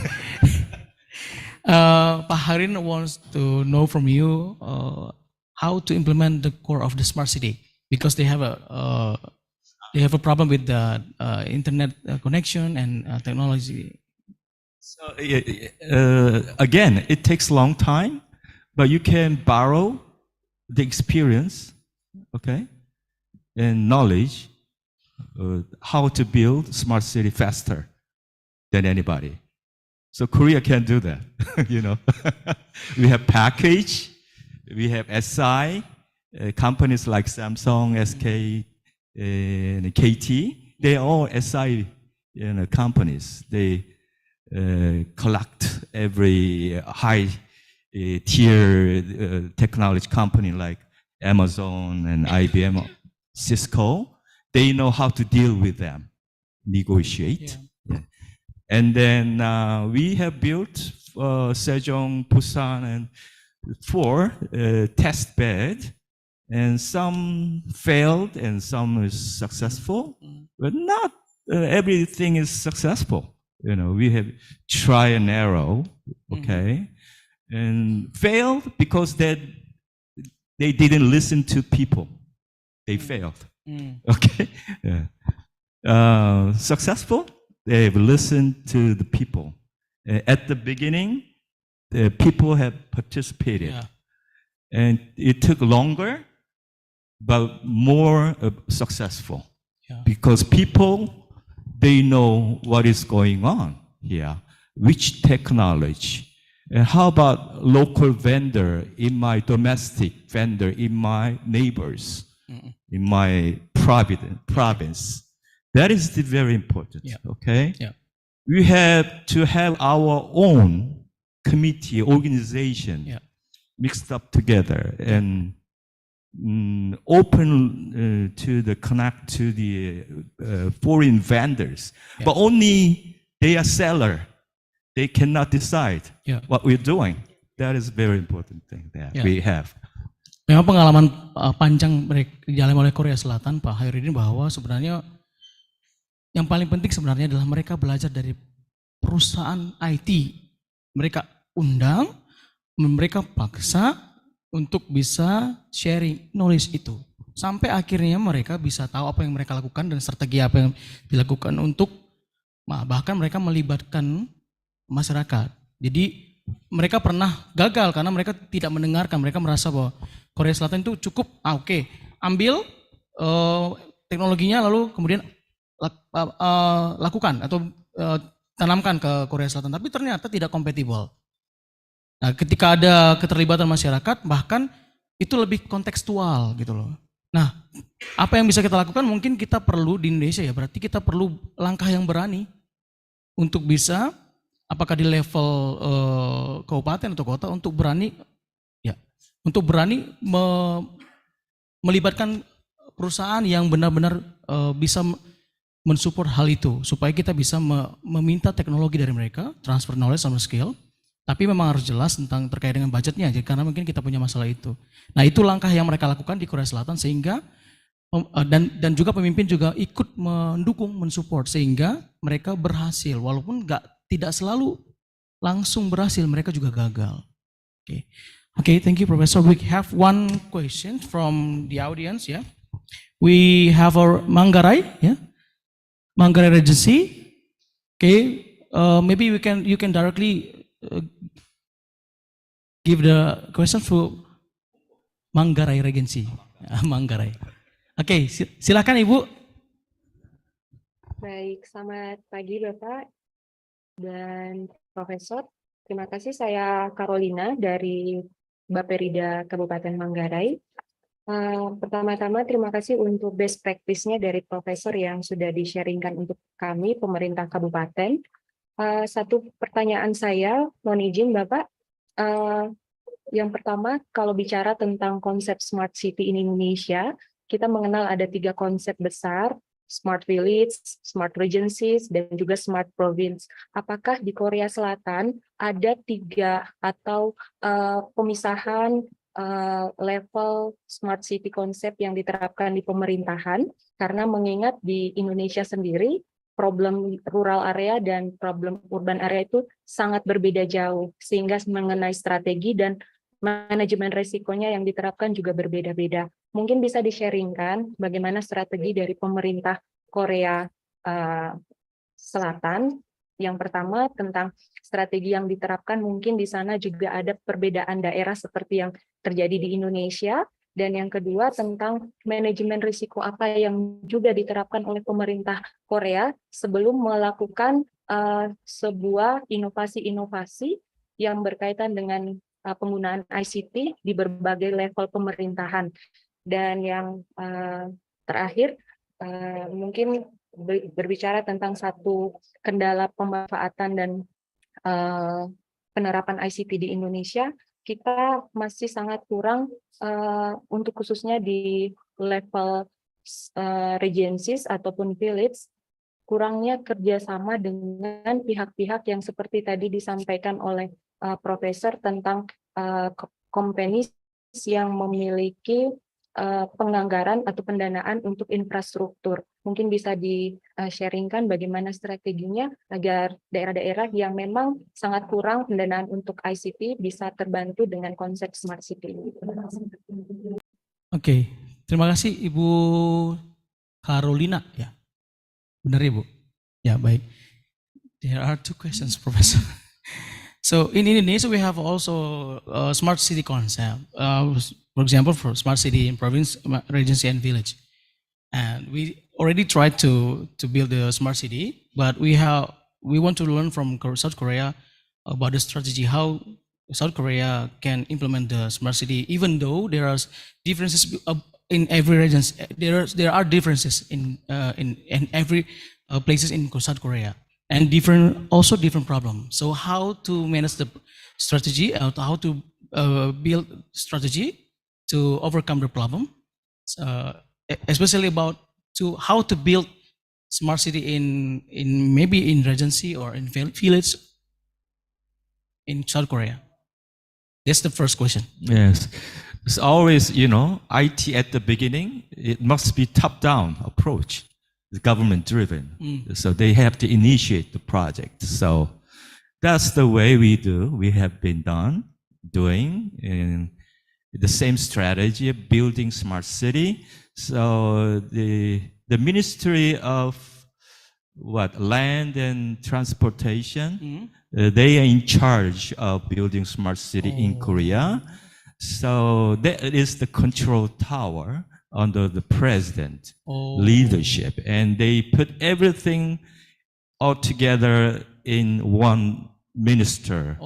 Yes, so and they allocate and allocate the budget. Budget. Okay, allocate the budget. And they initiate projects and test bed.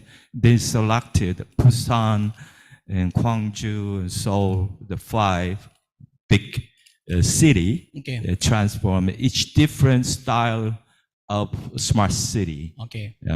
And then the other small city, they also, applied to get budget from that ministry, 50 So 50 mid and small cities, they at the same time, they got budget from the government at the same time. But there is a smaller, but there's no market, no vendors, not many vendors. So that is the strategy that government driven. They initiate, aim, make market. Make market, create market for building smart city, okay? And then, okay, we don't have platform, so we have to borrow AWS platform, cloud, and Google's. Then at the beginning, but we are learning how to build that. And then 5 years later, we're gonna have Naver's cloud, Samsung cloud, KT Cloud, not Amazon. So how anymore. to identify the differences between between every places in South Korea? Because there's not same problem in that in every place regarding to build smart city. Yes, they have different style, different resources. Okay, but government can provide a standardized. Okay, standardized technology. Okay. That come from the private market. That comes from private market. Okay. And then we listen to Samsung. Okay, this is the top level, global level of standardization. And we listen. So we open to the market and buy system platforms from the private market. Okay, that is the government-driven strategy. Procurement, New Deal. That is a New Deal. I was the New Deal, one of the committee member of New Deal. Digital New Deal. So that's what government pouring huge money in the market and buy and initiate their idea and system to build smart city. How to create the risk management? Bu Carolina also asked about it. Is there any kind of strategy to create a risk management system? Risk management system. Risk management. Yeah, risk management system in order to build the smart city. That is very tough question because Korea has so many accidents, bridge falling down, but that is institutional problem, bureaucratic problem. But actually, data is ready, but government doesn't, connect with each other. And sensors everywhere, but they don't catch the sensors everywhere because bureaucrats doesn't want and everything is connected because they have to regulate. All right, there must be a gap and disconnected, and government interrupt and do something, but everything is connected and automatically done. Government should be disappeared. Okay. No, we don't need government anymore. Okay. Yeah. That is their strategy. Yeah. The second question from Bu Carolina: what is the strategy to attract the private sector to share their technology in order to build smart city? Yeah, tax exemption. No tax. Tax-free. No tax, okay. Economic free zone like Songdo, Incheon, there I live from. Economic free zone, no tax. Okay, yeah. They're gonna invest. One of the strategy. Yes. Yeah. No tax or less tax. Cheaper. Yeah. Okay. Or guarantee. No, if you failed, you don't have to return the money. Yeah. That's it.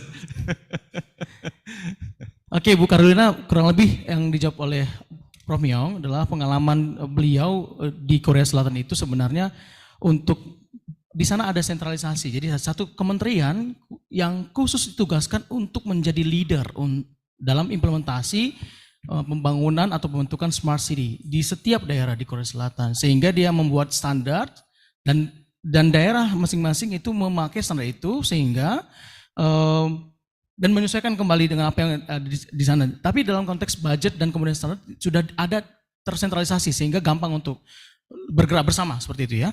Lalu kemudian cara untuk yang dilakukan oleh Korea Selatan untuk bisa menarik dan bukan hanya menarik tapi memaksa dan dengan halus ya perusahaan atau private sector untuk bisa menyumbangkan untuk men-sharing teknologi mereka terkait dengan untuk mendukung smart city itu dengan tax free atau pembebasan pajak lah, atau mungkin lebih memberikan kelonggaran pajak bagi mereka sehingga mereka ada win-win solution, ada simbiosis mutualisme untuk bisa membagikan teknologi itu kepada Korea Selatan ya. Seperti itu mungkin. Okay, we have just 5 minutes left. Okay, I try to give an opportunity one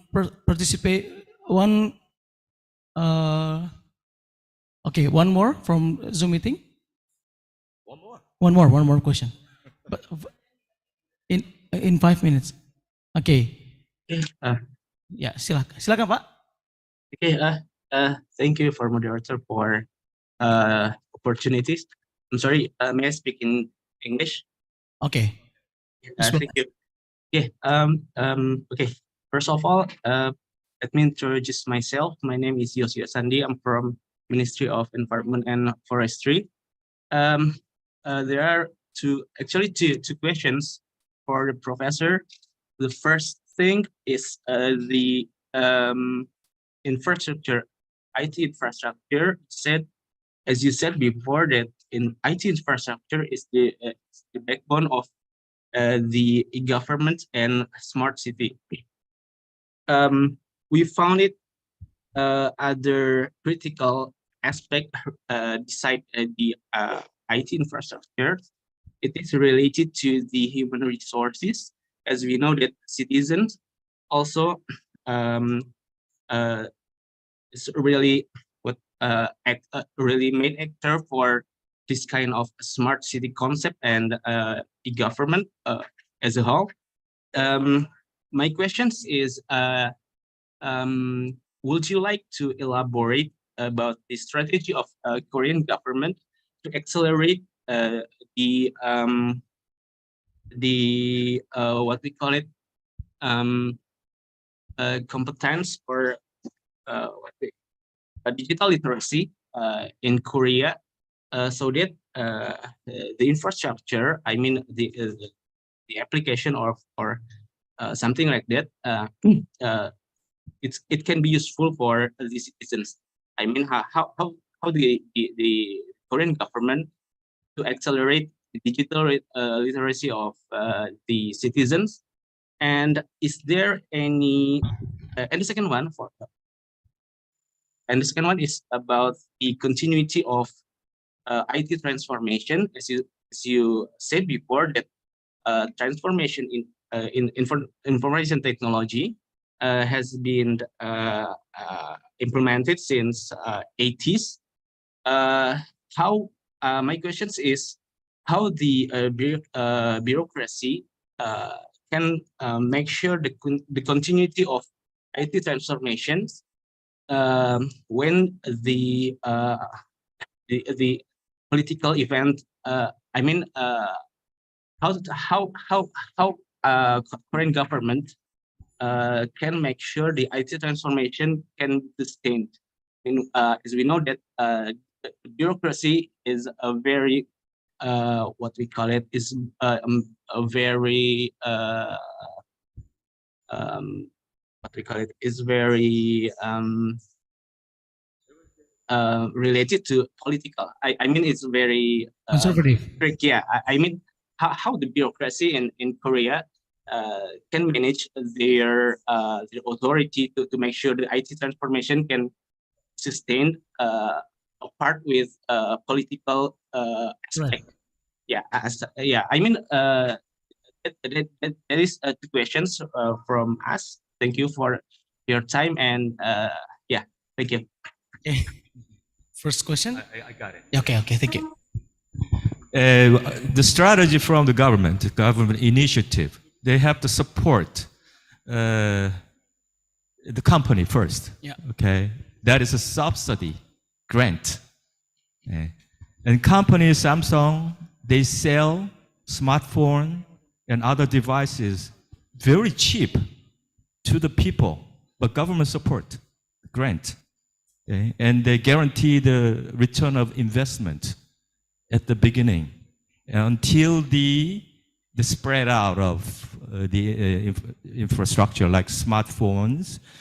And the Ministry of Telecommunications, first they made a competitive market, and they transformed the national-owned telecommunication company, that is Korean Telecommunication. They become private company. And SK Telecom, there's a private company. And they also allowed the business for LG Telecommunications. Yeah. And now they are also considering for fourth telecommunications company. So they're gonna make a market, a competitive market. But at the beginning, monopolize, but supported by the government. Because foreign vendors like Huawei, China, too huge and big. Yeah. Very, dangerous. Because they, have everything, the middleware system, about 70% of the worldwide, they have spread out, installed middleware, very cheap. But, microchips inside, they monitor everything, so. I'm sorry, okay, China is, Kitay is anywhere. But the future strategy is that the satellite system, like Elon Musk, he launched 10,000 satellites, small, commercial, is cheaper. And especially for Indonesia, a lot of islands, cheaper wireless satellite internet. It's a 1/3 cost. And Korea, now we are actively launching rockets, satellite rocket from our own technology. Mugunghwa is very successful. The second launch, 100% Korean technology, successful. So we're going to launch our satellite into everywhere. And 1/3 cost of internet in the future. So that is kind of one solution for Indonesia. Which one is cheaper, Elon Musk or Korea? So you can choose, right? And we transfer know-how and technology to Indonesia. Yeah, that is the strategy. Yes. Okay, we have still time, but very limited. The committee asked you to read the question in the Zoom meeting chat. Is there any? We still have time for read the questions. You can choose one questions to answer from. How to implement a smart city concept in a local government in a remote area? That's the question, Professor. Yes, that's what is happening actually in European countries, in Estonia, Finland, in Netherlands. Not a big city. It is a smart community. That is more important than what a local government can afford to it, right? And like religious group, as you mentioned, in Korea we have very family ties, strong. And then young people are very good at internet. The power bloggers, right? And they chatting, discuss, communicate with all the time, politics, economics, and militaries and everything. So they are all, everybody is present, okay? They know what's going on here. So that's what should happen in a local community. And they must be informed all the time, smart, okay, enough to beat government people. I'm sorry. Yeah, okay. Beat the bureaucracy because you know better than them. You can handle what happened in the local area. So we can do better than you. And then they can deregulate and hand off from the paper work and regulations. Deregulations happens from the bottom, that is local communities, because they don't need government paperwork. What the heck is that? So that is the strategy. And Korea, that was very successful. Okay, people get smarter than bureaucrats. That is the key, I guess. Okay, yeah, thank you, Professor. Okay, we reached our limitation time. Okay, I think that's the final session for this first session for two of you, and allow me to give some kind of a short summary. Profesor Myong, I'm sorry, Profesor, saya Indonesia. Profesor Myong mengatakan bahwa dari apa yang disampaikan tadi bahwa sebenarnya smart city itu kita memerlukan upaya yang harus kita lakukan semaksimal mungkin membangun IT infrastructure yang baik dengan berbagai macam pendekatan yang kita lakukan, terutama tadi yang disampaikan oleh beliau bahwa kita perlu suatu keberanian untuk bisa mengundang atau berkolaborasi dengan sektor swasta atau negara lain ya, untuk bisa membangun atau membuat percepatan. Ya. Di sisi lain juga kita perlu membuka atau membuat keterbukaan, ya, di mana aspirasi dari masyarakat itu mulai untuk didengarkan. Dan situasi politik di Indonesia yang itu mungkin akan menjadi tantangan tersendiri bagi kita, tapi bagaimana hal yang ditunjukkan oleh Korea Selatan, apa yang mereka lakukan, itu kita bisa jadikan acuan bagaimana kita bisa mendorong hal yang baik untuk diimplementasikan di Indonesia. Jadi kita bisa banyak belajar dari Prof. Myong dan Korea Selatan terkait dengan bagaimana mengimplementasikan atau bagaimana mendorong upaya-upaya apa yang kita bisa lakukan untuk bisa menciptakan smart city di level paling bawah sampai level paling atas, desa, regency, until province.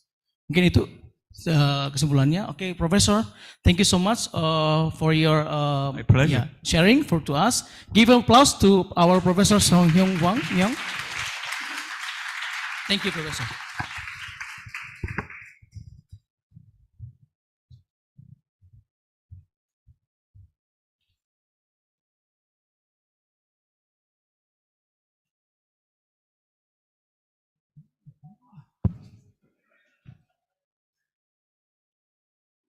Well, thank you, Professor Myong and Mr. Budi, for delivering insightful ideas.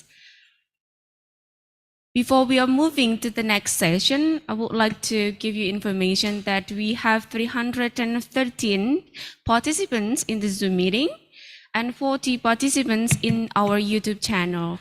They are representatives from Ministry of Government, local government, and city government.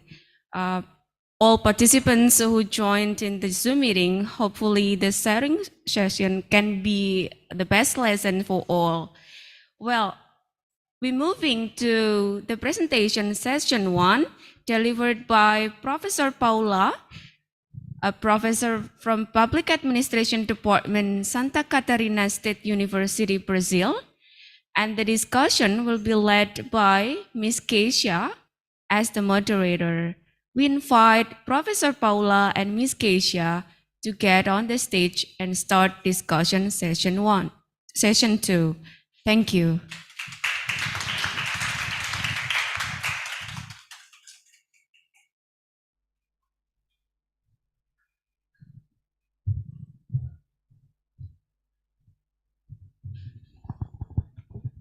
Check. Bismillahirrahmanirrahim. Thank you, Mrs. Retnayu, for the MC. Assalamualaikum warahmatullahi wabarakatuh.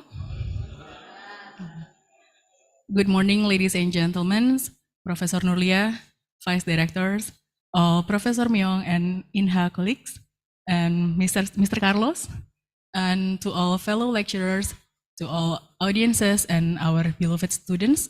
It is with great honor my name is Kay Sadinya Solihati as the moderator for this session. Maybe some of you, maybe it is not very common to have two moderators for one sessions, but you know that since our campus really brings forward about gender equality and how women has to have a voice, yeah? So here I am as a woman to moderate an amazing woman with us, and so go girl power. Okay, now let me introduce our next speaker, who have flown more than 22 hours, plus the jet lag, plus the transit, just to be with us today in this room. Please give a warm round of applause to Professor Paula Chishammer from University of Santa Catarina, Brazil. Okay, maybe some of you also think that she looks familiar because she last year also joined as the keynote speaker for our 4th international conference last year. But she was joining from Brazil, right? So it is really an opportunity to have you directly here with us in this meeting room.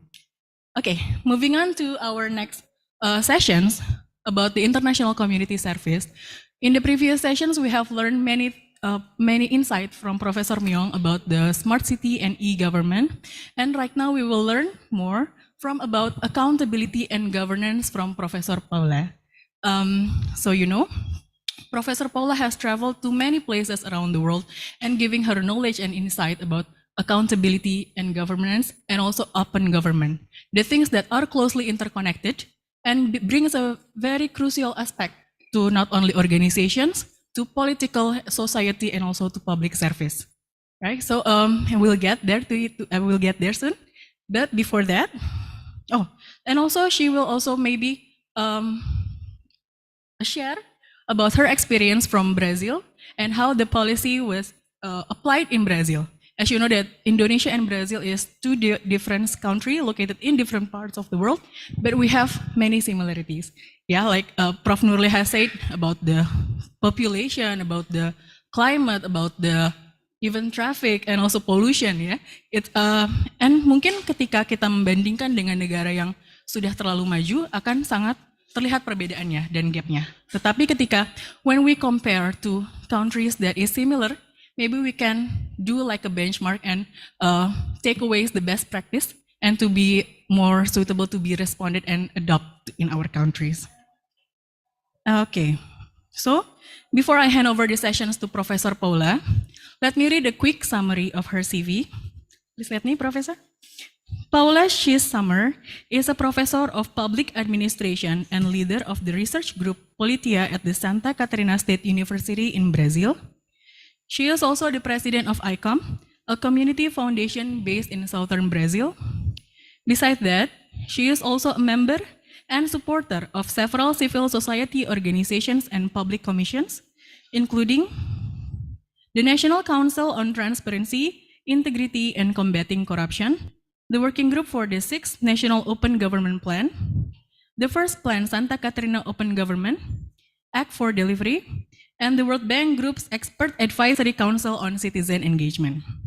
She has served as a board member and treasurer of the International Social Society for Third Sector Research, or ISTR, as member of the Brazilian Social Management Research Network, and in the editorial boards of several peer-reviewed journals.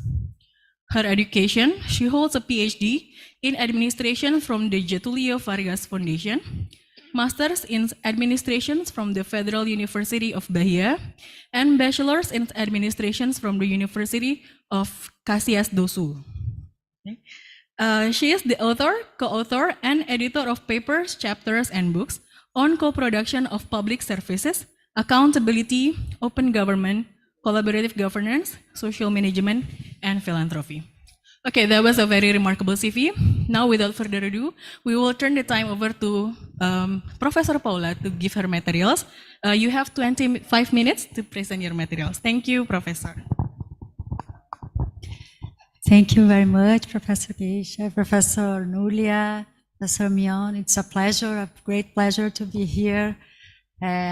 We have some colleagues, we already discussed these topics during this week, And I'm learning a lot with you, and I'm very happy to have this opportunity to debate the connections between smart city and accountability. I will focus on accountability and its relationships with open government and open governance, we could say. And I would connect with Professor Myon just showed us. He asked about e-government for what and for whom. I could ask accountability for what and for whom. And especially when we talk about Indonesia and Brazil, we are countries with a lot of similarities. That one of the similarities is that we are very unequal countries. Power is very concentrated. And we can see it in the nation scale, but also in the local scale. If we go to cities, big cities, we can see the concentration of power. We can see populations that are much more vulnerable, who faces daily difficulties in accessing public services, in mobility, for example. So the conditions are not the same. And when we talk about accountability, transparency, and open government, in what extent we consider these differences, these vulnerabilities of marginalized groups or peripheral groups, and those who are more powerful in terms of accessing information, accessing resources, and participating of the relevant decisions in society. So it's my point here would be emphasize these equality issues, inclusive issues, when we talk about smart cities, accountability, and governance. Then my question would be, in what extent a smart city is or could be also an inclusive city, a sustainable city? Professor Myon already mentioned this, and I would like to emphasize. This is something about the research group I am part. I'm leading the topics we work with are co-production of the public good, accountability, innovation, and sustainability. The two first research lines are those I am more directly involved, and there are colleagues that are working in these other areas. The next one, please. You tell me when you want to. The next one. Next, please. Well, the concept of accountability, I would like to emphasize that it's about relationships. All the time, we relate to other people, other institutions, and when we live in cities, all the time we have relationships, and all the relationships implies expectations, what we expect from the other part and what we are supposed to respond to the expectations of others about us. And so it implies responsiveness. And responsiveness could be understood as a dimension of accountability. Then in the second figure, you see a model from an author called Koppel, Jonathan Koppel, and he identifies 5 dimensions of accountability: transparency, responsibility, imputability, controllability, and responsiveness. And I would like to emphasize responsiveness. The idea of accountability could be summarized in the obligation or the value that we must respond to expectations. Other definition or idea could be the control over the exercise of power. Since we have power, we must have some mechanisms to control the exercise of this power. We also have these notions of checks and balances. It's a way to have some kind of counterbalance in the exercise of power. We could also think in accountability as justice. And I would call your attention to the last one, you could think about accountability as a collaboration process to improve public service delivery and address complex problems. And then we could connect with the idea of openness, open governments, openness to dialogue, openness to collaborate with others, trust, because this openness and transparency and this collaboration process could enhance trust or not. This is based in truth. This improve legitimacy, and possibly the topic we have here, resilience, governance, possibly it helps us to have more resilient societies. Oke, saya sedikit interpret. Jadi Prof. Paula di awal menyatakan ingin mengajak kita berpikir, sebenarnya accountability ini untuk apa dan juga untuk siapa. Pertama-tama itu untuk dipertanyakan dahulu, kemudian memang di kita itu terkait accountabilitas, ini akan terkait juga dengan konsentrasi kekuatan atau power concentration, di mana dan siapa yang ada di saat itu, gitu ya. Kemudian untuk di akuntabilitas sendiri, yang ada adalah asal dari akuntabilitas adalah berdasarkan hubungan, di mana ketika ada terjadinya suatu hubungan maka akan dihasilkan ekspektasi. Ketika misalkan masyarakat berekspektasi, maka berarti seharusnya seseorang yang akuntabel akan memberikan respons atau memberikan tanggapan. Dan disitulah dimensi terpenting dari akuntabilitas dari 5 dimensi yang telah dibicarakan tentang respons.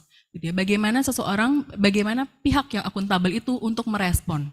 Nah, kita bersikap akuntabel berarti kita merespon terhadap expectation, dan juga termasuk juga diantaranya adalah dengan mengatur apa yang kita kuasai dan juga untuk bisa bertanggung jawab dengan apa yang dilakukan, justice, dan juga dengan tujuan untuk meningkatkan improve public service delivery. Please go on. The next, please. Well, and then emphasizing this notion of social accountability, you see, if we emphasize the idea of social, we emphasize the idea of relations. And it could be inclusive participation and collective action in a way that the state and service providers are responsive to citizens' needs and they are held accountable. The citizens should be able to demand transparency and monitor and assess the performance of politicians, of public servants from the bureaucracy, and also private corporations managing public resources. And if we emphasize this idea of collaboration and relational approaches of accountability, the focus is on mutual engagement. So the public servants, the politicians collaborate with the private sector and with citizens to tackle problems, but those affected by the decisions are part of the processes. Decision-making and implementation. They work together and learn in the course of action how to deal with complex problems and respond to needs and expectations. Because not always will we have all the answers since the beginning or in the planning stage. We need to learn since we are engaged in implementation, and we could adapt the course of action. So the last point, the quality of relationships are so central in this relational approach. Oke, jadi untuk akuntabilitas sosial, di mana akuntabilitas itu bukan hanya dimiliki oleh satu orang, tapi juga secara sosial, secara publik, di mana partisipasi dan inklusivitas dari masyarakat juga diperlukan, gitu ya. State and service providers, pelaksana publik, dia melakukan respon terhadap citizens tidak hanya untuk berdasarkan satu arah, tetapi dengan dua arah, di mana respon atau citizens juga diharapkan untuk bersama-sama work together, bekerja bersama untuk bisa memecahkan masalah yang dihadapi, sehingga respon yang diberikan adalah memang respon yang tepat untuk menghadapi ekspektasi dari masyarakat ataupun sosial yang tujukan gitu. Kemudian jadi pada dasarnya akuntabilitas sosial ini berdasarkan dengan hubungan pendekatan relation gitu ya. Jadi tidak satu arah, tapi dia adalah ada hubungan di antara dari pihak yang akuntabel dan juga dari pihak yang akan diberikan layanan tersebut. Terima kasih. Thank you. Next. Well, so in this collaborative approach, we are choosing this alternative to the more traditional or known confrontational adversarial approach of accountability. Sometimes we need to use this approach when the governments are not open, when the governments don't want to collaborate. Possibly we will confrontate, we will protest, we will demand, but when the governments are open and society want to collaborate too, we can have this collaborative approach. And the potential contribution of social accountability is that accountable institutions can promote more equitable, sustained economic growth and contribute to prosperity more generally. And also social accountability processes can help deliver better service in the front line. Oke, jadi ketika pemerintah tidak transparan, maka sangat wajar jika adanya konfrontasi pihak protes dari respon-respon masyarakat yang merasa tidak terpenuhi. Namun ketika pemerintah bersikap untuk terbuka secara sosial, gitu, akuntabilitas sosialnya ada, yang ada adalah menjadi co-production, di mana dasarnya adalah kolaborasi. Setelah terjadi kolaborasi itu, maka akuntabilitas sosial akan membantu merealisasikan layanan yang lebih baik untuk masyarakatnya. Next. Well, and here we have another concept that is very much connected with this idea of social accountability, is the concept of open government. Which is defined by the OGP, the Open Government Partnership, as an approach of government which embraces access to information, civic participation, and public accountability as values to improve governance and solve public challenges.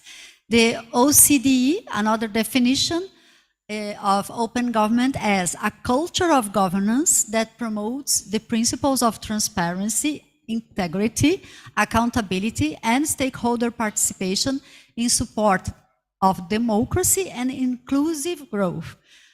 And this is the report of OECD of the Brazilian state of open government, and they analyze our last 30 years. So it's a process, more than 30 years that we are opening our government with very interesting initiatives from the local level. For example, the participatory budgeting that was initiated in in municipalities and then spread all over the country and the world. And we also have these national plans of opening government. We are now in elaborating the 6th edition of the National Plan of Open Government. And so you see, it's not a linear process, nor an homogeneous process. We have ups and downs, advances and setbacks. So it takes time, and we have a lot of learning and also frustrations during this process.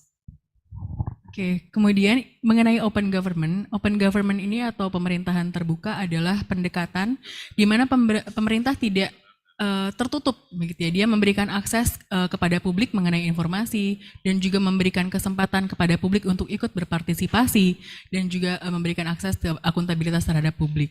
Dari laporan OCDE di sini juga diinformasikan mengenai definisinya, di mana ini adalah sebuah budaya yang tata kelolanya dia mengedepankan prinsip transparansi, integritas, akuntabilitas, dan dari partisipasi dari pemangku kepentingan untuk mendukung demokrasi dan juga kepertumbuhan. Di sini ada laporan yang dibuat oleh OECD dan pada saat ini sedang dibikin hingga ke edisi ke-6, di mana laporan ini sudah dilakukan selama 30 tahun lebih dari pihak OECD dan juga sedang dibangun untuk membuat national plan atau rencana jangka nasionalnya yang akan segera diterbitkan di level di edisi ke-6 ini. Thank you.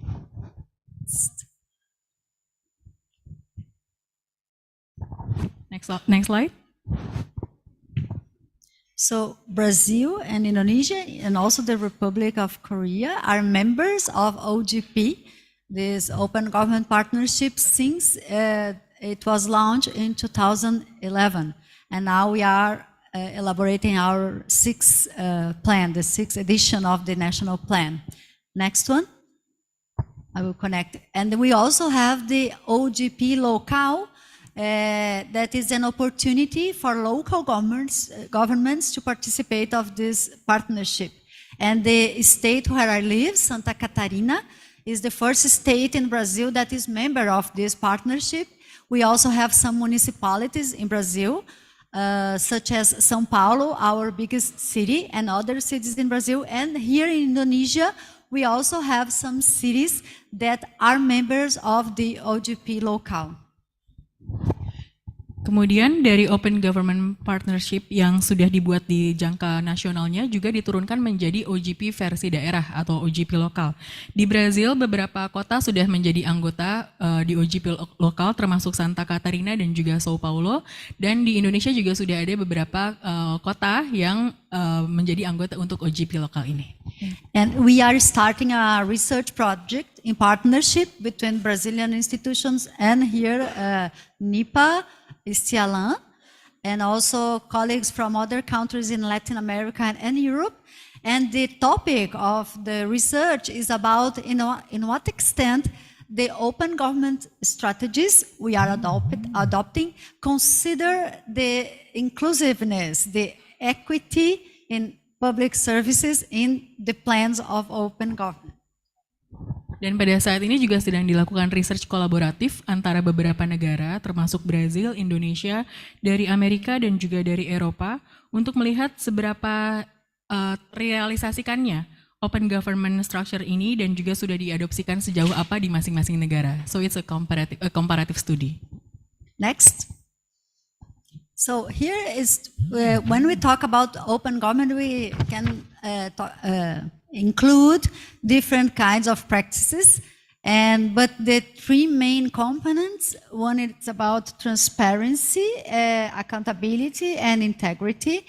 The other one about citizen participation and collaboration and innovation. And here we can again connect with what was already presented and discussed, how opening data and having citizen participation through collaboration processes is a way to innovate and to have smart cities and better governance. Baik, jadi untuk mendukung open governance ini, aspek-aspek pentingnya adalah transparansi, kemudian partisipasi dari pihak yang terlibat, dan juga kolaborasi dan juga inovasi. Ini juga hal yang menarik jika untuk dikaitkan dengan smart city yang telah dibahas, bagaimana semua aspek ini juga dapat terpenuhi di dalam ketika kita membentuk atau membangun smart city. And here we have examples Professor Mion already addressed, for example, interoperability and digital infrastructure, also civic tech initiatives and GovTech initiatives and how they can merge or share knowledge. Dan di sini juga ada beberapa inisiatif yang bisa dikaitkan ketika ke dalam smart city, seperti misalkan tech initiative dan also governance initiative sebagai salah satu pembangunnya. Next. Well, another concept, just to add to the discussion, is the concept of collaborative governance. And again, I would like to emphasize the idea that it's a way to address problems or carry out a public purpose that could not be achieved by individual actors alone. Even when we are very powerful in terms of knowledge, of money, or technology, sometimes to solve a problem, we need to collaborate with others, with citizens, with those who live the problems we want to solve. And especially it's important to include citizens and marginalized groups, those actors that are not usually involved in political decisions. Baik, kemudian ada satu konsep lagi yaitu adalah collaborative governance atau tata kelola yang berdasarkan kolaborasi. Di mana di sini disadari seseorang individu itu tidak bisa bekerja sendirian walaupun sekuat apapun atau sehebat apapun individu itu tersebut. Kita akan tetap membutuhkan kolaborasi. Di mana di sini juga aspek penting untuk dipertimbangkan adalah suara-suara dari citizens, dari penduduk dan juga kaum marginal. Kaum marginal yang mungkin pada kenyataannya pada saat ini tidak terlalu dipertimbangkan dalam membuat keputusan. Next. So now I will share with you some examples from Latin America. In this case, examples born in cities. In different cities, different countries in Latin America. They started in Colombia. The pioneer experience was of Bogotá, Como Vamos. Bogotá is the capital of Colombia, and it's also a huge city like Jakarta, like São Paulo, with a lot of inequalities and problems in terms of access to water, for example, inclusive mobility, because cities that have grown very fast and have a lot of difficulties in providing good public services to all, especially for those living in the borders of the main city.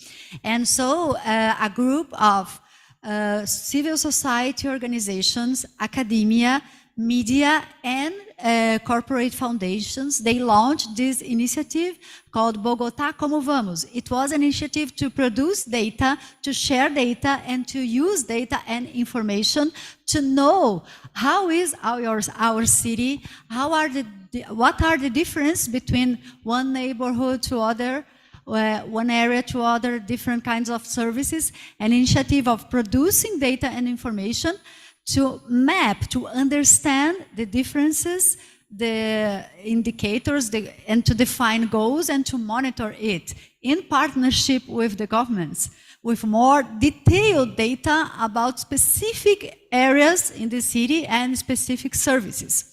This initiative was so successful in terms of bridging data, information, and citizen participation.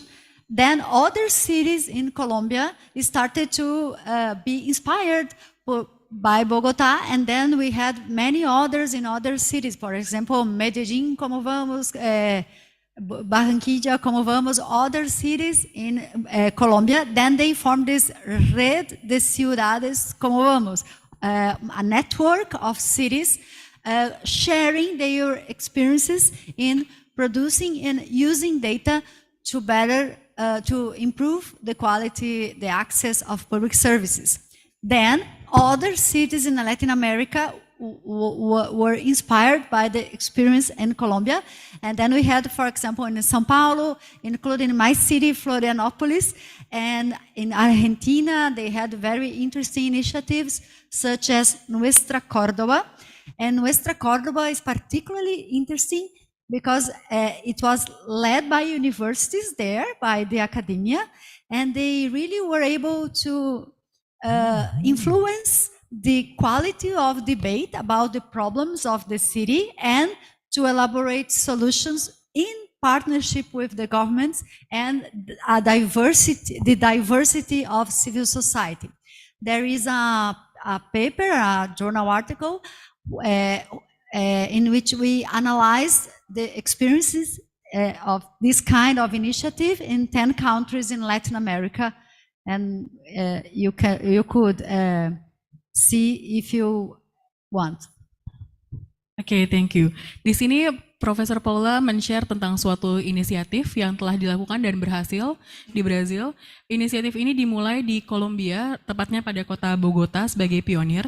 Di kota itu merupakan kota yang cukup besar dan juga memiliki banyak masalah seperti Jakarta, seperti akses kepada air, mobilitas, dan lainnya. Kemudian di sini inisiatifnya dimulai oleh para akademisi, media, dan juga foundation yang membuat sebuah pergerakan dengan nama Bogotá.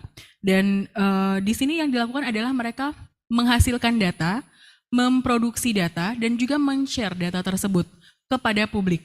Di mana jadi informasi ini untuk bisa memperbandingkan dan untuk bisa memahami the difference dan apa yang bisa didapatkan atau yang dihasilkan dari data tersebut. Kemudian inisiatif ini juga telah berhasil untuk direplikasi dan juga diikuti oleh kota-kota lainnya, termasuk diantaranya ada Sao Paulo, Argentina, dan banyak kota lainnya. Termasuk di sini juga ada sebuah jurnal artikel yang telah menganalisis mengenai seberapa berhasil insentif untuk melibatkan publik mengenai data dan juga hasil data ini. Thank you. Next one. This is another example recent that I was leading this project. It was a municipality in our state that they wanted to open in data about public procurement, but they didn't know how to do it. So we have a lot of potential in using open data to improve the process of management of public procurement, but also in improving competition and combating corruption, since we have open data about these processes. But we need a common standard to publish this information, then we can compare the information.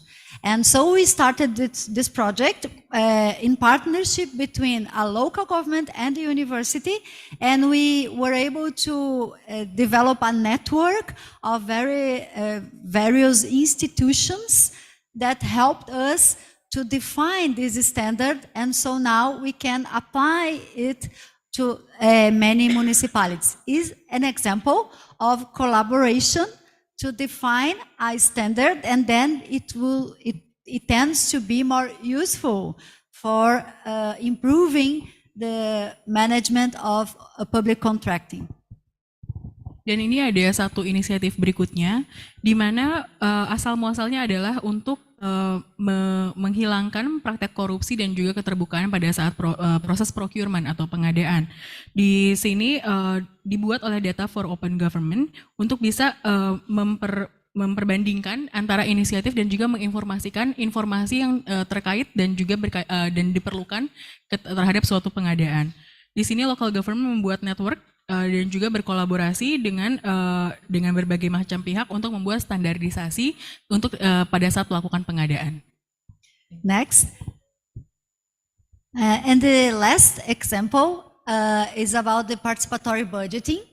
This is a recent paper, like a panorama of the concept, but also the spread of this concept and the diverse methodologies and results we have of participatory budgeting all over the world, including South Korea is one of the countries where we have different methodologies, different experiences in participatory budgeting.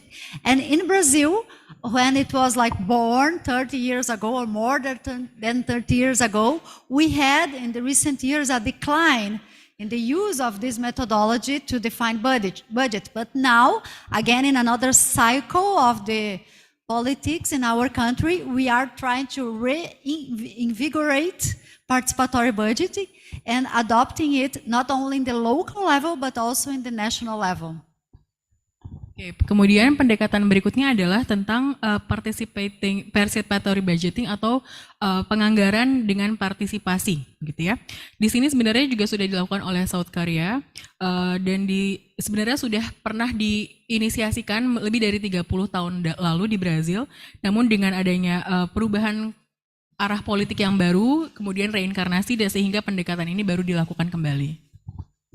Next. And then there is another example, but I will skip. It's about a school of resilience in cities in our region. And the topic they are focusing this year is about water, but I will skip this example. Skip, next please.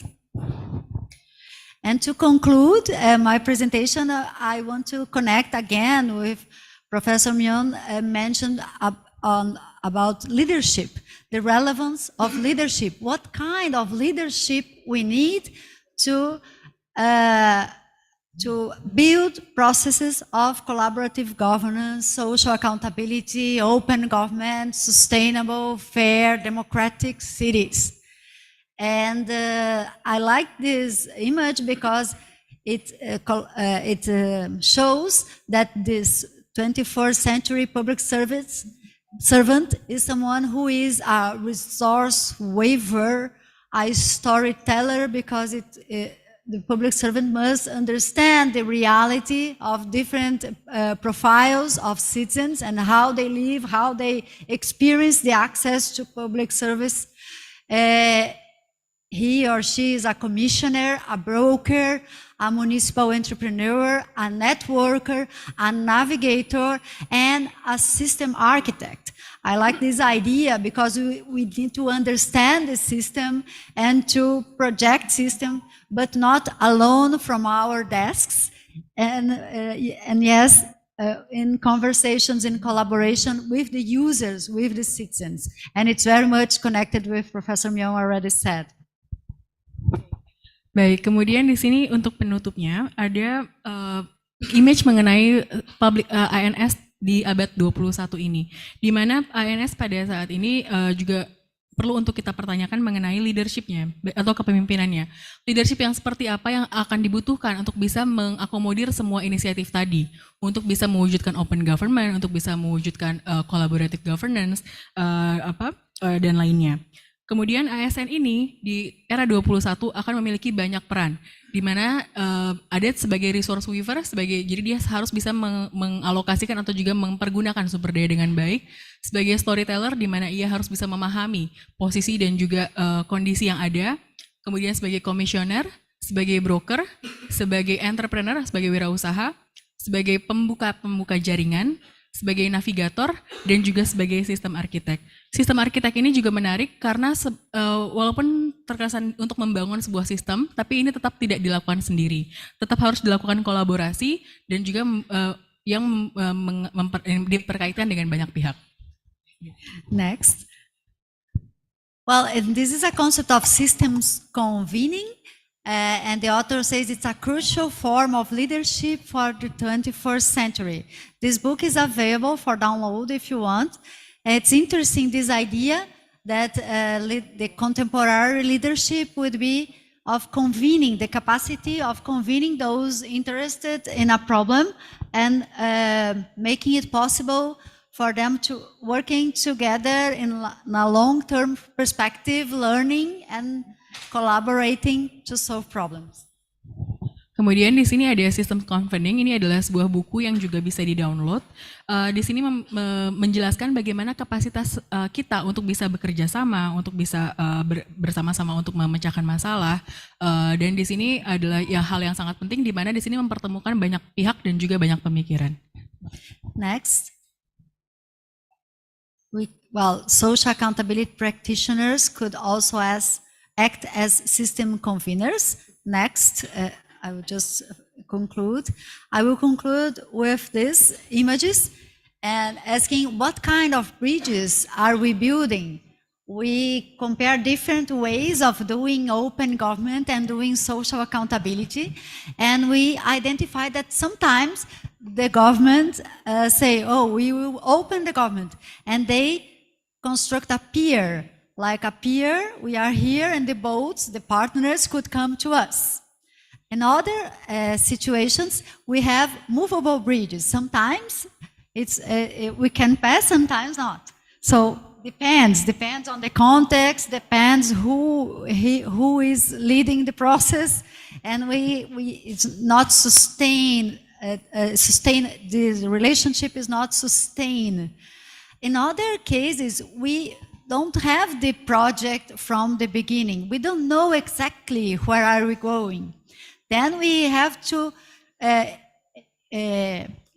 build the bridge step by step, stone by stone. Since we understand the problem and the possibilities while we walk, and also considering the terrain, the characteristics of the river and the landscape. And in the other possibility is when we already have more resources, more knowledge, more partners, and we have a big project and resources to invest in big bridges and these bridges are sustained by multiple axes. Baik, terima kasih. Untuk penutupnya di sini, Profesor Paula ingin juga mempertanyakan kepada kita. Kita melihat jembatan ini adalah kira-kira hubungan seperti apa yang ingin kita bangun antara untuk merealisasikan open government tersebut. Apakah misalkan jembatan ini direalisasikan sebagai hubungan? Apakah jembatan yang ada, tapi sebenarnya kita hanya untuk menghubungkan pada saat itu saja, atau jembatan yang fleksibel ketika misalkan kita hanya untuk bisa terbuka dan tertutup, jadi sehingga tidak semua informasi juga kita sampaikan hanya berdasarkan ketika dengan siapa kita berbicara atau dengan siapa pihak yang membutuhkan informasi tersebut, atau ketika misalkan kita sama sekali tidak tahu mengenai masalah atau bagaimana sih membuat open government, maka berarti yang harus dilakukan adalah kita membangunnya dengan satu persatu, dengan langkah perlahan, mulai dari menganalisis terlebih dahulu masalah apa yang kita hadapi, kemudian mengenali karakteristik situasinya, dan kemudian mulai membangunnya perlahan. Selain itu juga, ketika nanti jika kita sudah memiliki sumber daya yang cukup besar, maka kita akan bisa membuat jembatan yang lebih sustain, dengan relationship yang juga lebih sustain. Begitu, kurang lebih seperti itu. Thank you. Well, today here we are building bridges. Let's see what kind of bridges we will be able to construct in the next steps. And I hope we really have a long-lasting collaboration and we will share and learn a lot in the near future. Thank you very much. Okay, thank you very much for Professor Paula for her wonderful presentation. Okay, now we'll jump into the discussion sessions. For those of you in this room who wants to ask directly to Professor Paula, you may raise your hand. You can ask the questions in Bahasa Indonesia or in English. Anyone in this room?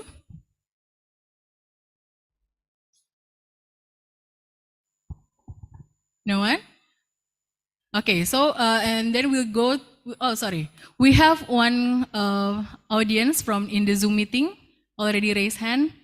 You can ask the question from Manggarai and Tete. Please, thank you. Thank you for the opportunity. Hi, Professor Paula. My name is Erwin from East Nusa Tenggara Province, Manggarai Regency. My question is, how can a local government collaborate with other stakeholders? Specifically, how we can reduce the sectoral ego from its stakeholders? Thank you. Okay, interesting questions. You want to answer directly? Yes, well, thank you very much for your presence here and your question. We have many examples in Brazil, and one that comes to my mind now is the city of Londrina in Paraná. They had huge problems with corruption. They were like champions of corruption. And the problem of corruption made the city has a lot of mistrust in government and conflicts between the private sector and the government, and between government and civil society. So everybody was frustrated about the way they were running the government. And then some initiatives started from civil society. For example, they created an observatory of public management, public administration in Londrina.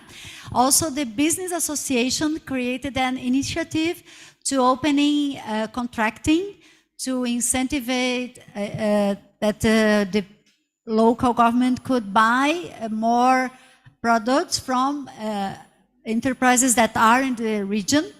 But for that, they need to eliminate corruption or to reduce corruption.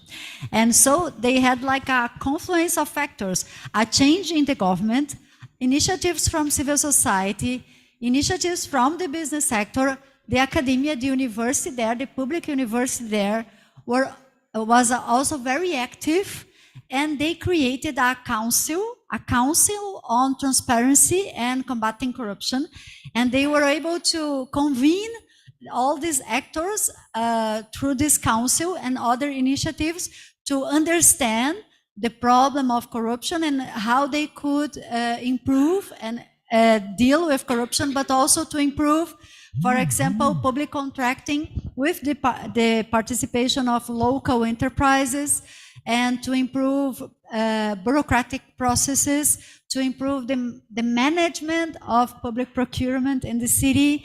And they were able to collaborate. And in 10 years, 10 years is not a long time for change in public administration.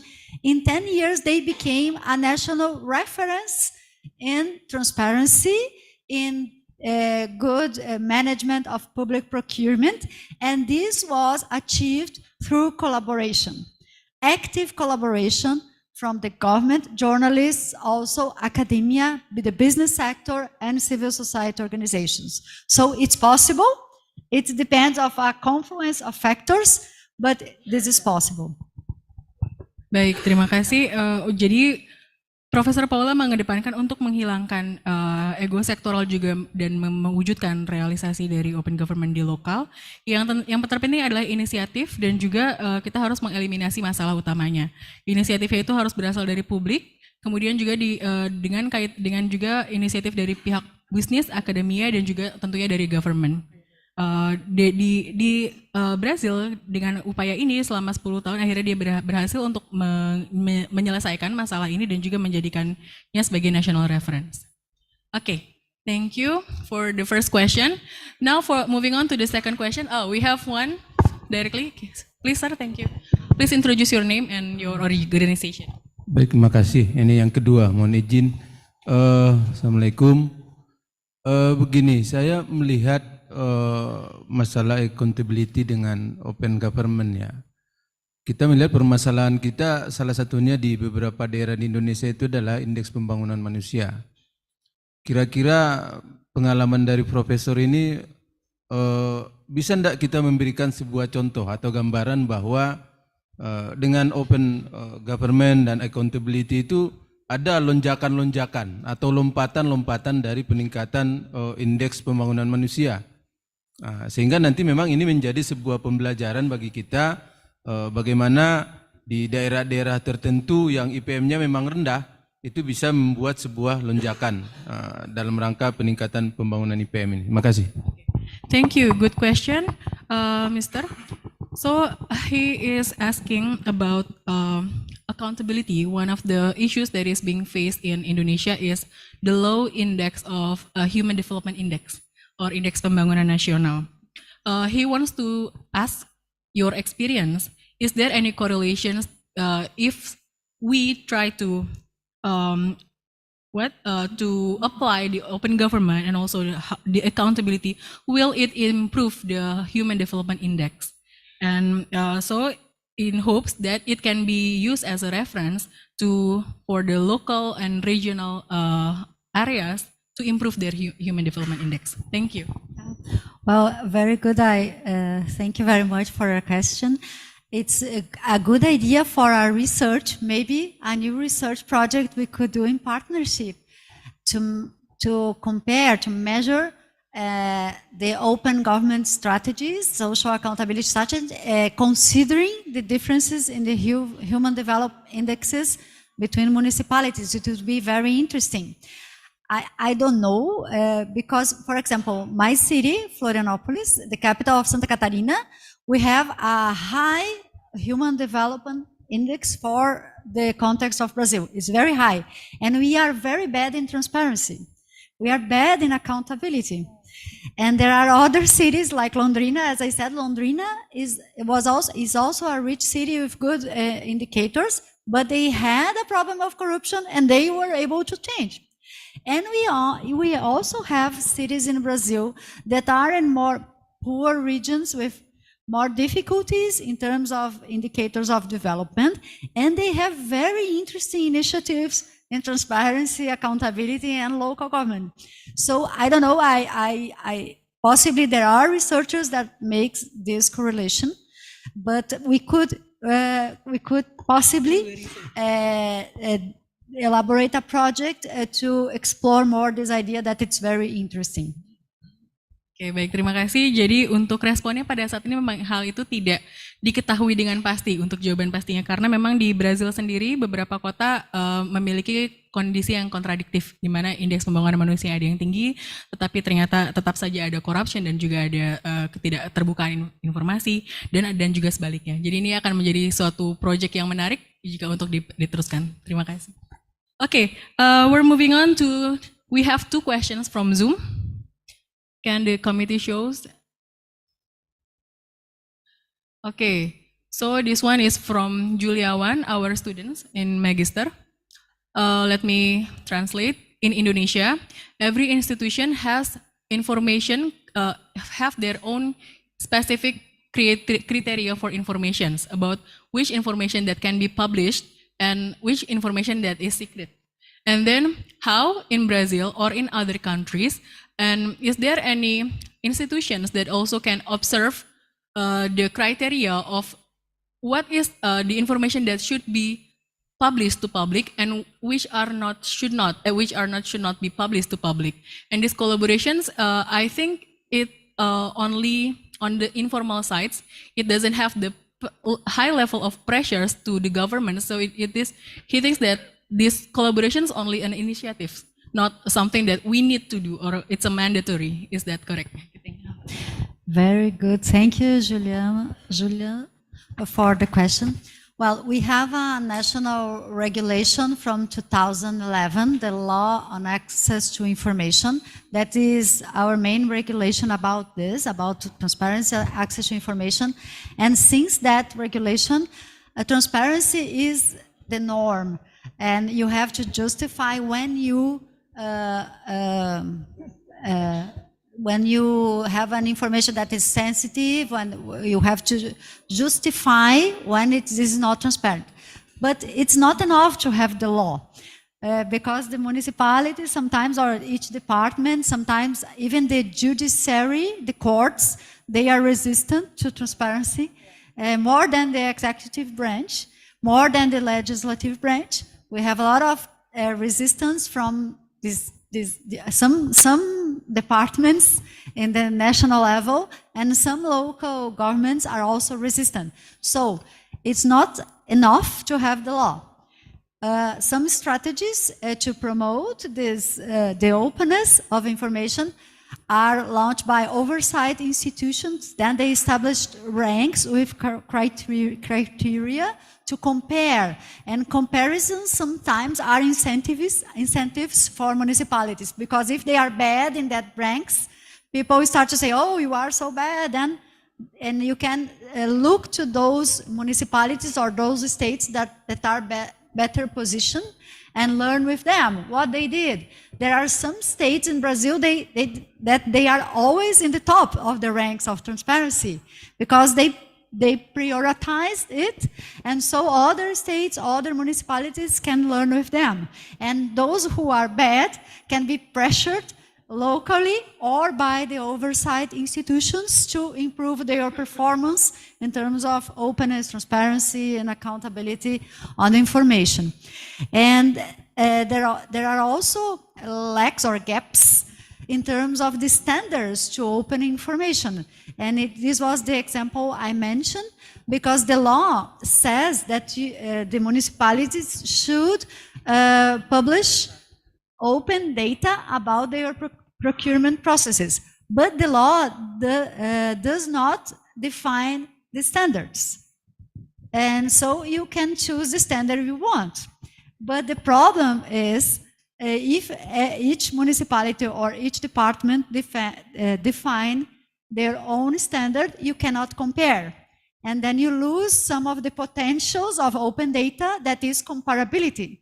So one effort is exactly to define standards for opening data in a collaborative way, that in a way that more municipalities or more departments can use the same standard.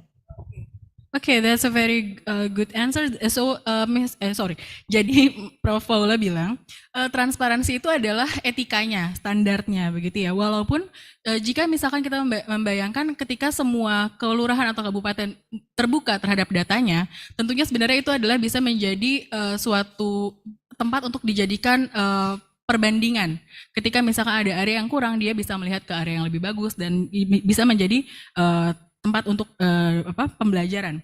Namun pada saat ini memang sulitnya adalah tadi law-nya itu atau aturannya tidak menspesifikasikan standar yang harus law-nya itu mendefinisikan bahwa municipalities harus men-share, tapi tidak mendefinisikan mengenai standarnya, seberapa detail, seberapa dalam yang harus di-sharekan. Dan itu menjadi pemahaman ataupun standarisasi dari setiap daerahnya masing-masing. Maka seharusnya yang dilakukan adalah kembali lagi ke kolaborasi, di mana seharusnya kita membuat sebuah standar secara kolaboratif untuk bisa mendefinisikan standar data yang sebaiknya bisa untuk dipublikasi itu seperti apa. Mungkin begitu, Mr. Julian. Thank you for the answer and the questions. Maybe this is the last questions ya, as we're running out of time. Can the committee shows or maybe someone in Zoom already raise hand?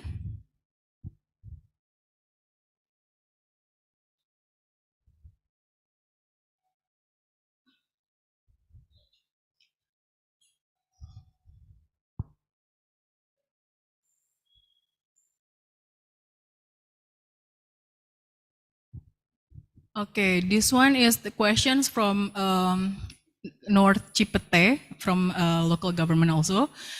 He asked about observatorium. Social observatorium is in what state and related to the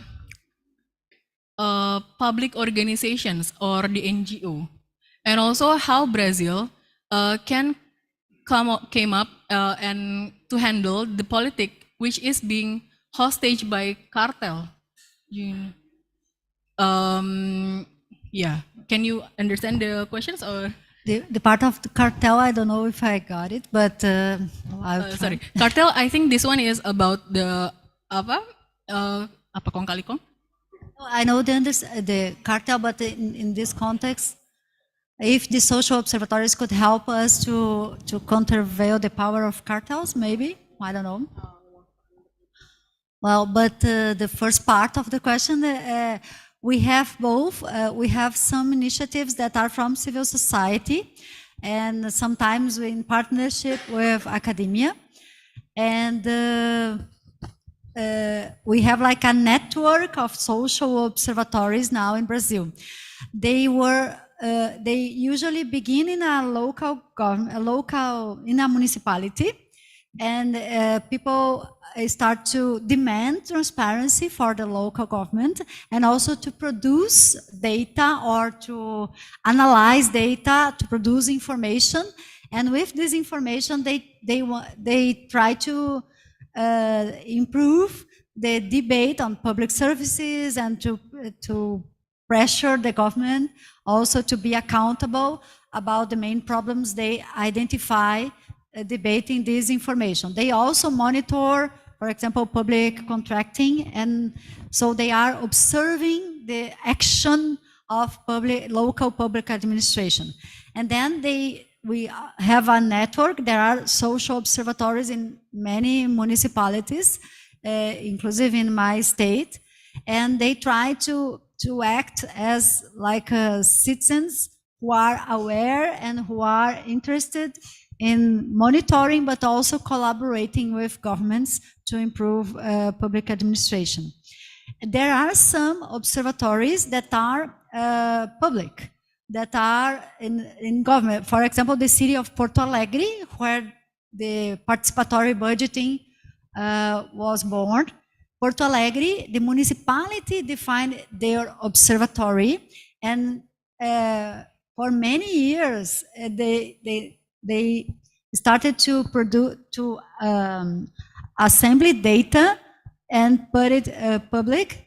Then people and researchers can use this information to produce research or to produce advocacy or to monitor indicators of the city. So we have this combination sometimes around observatories that are public, are run by governments, and also observatories that are run by civil society organizations. And we also have some in academia, some universities, some groups of researchers that in one institution or with members from different institutions, they monitor one subject.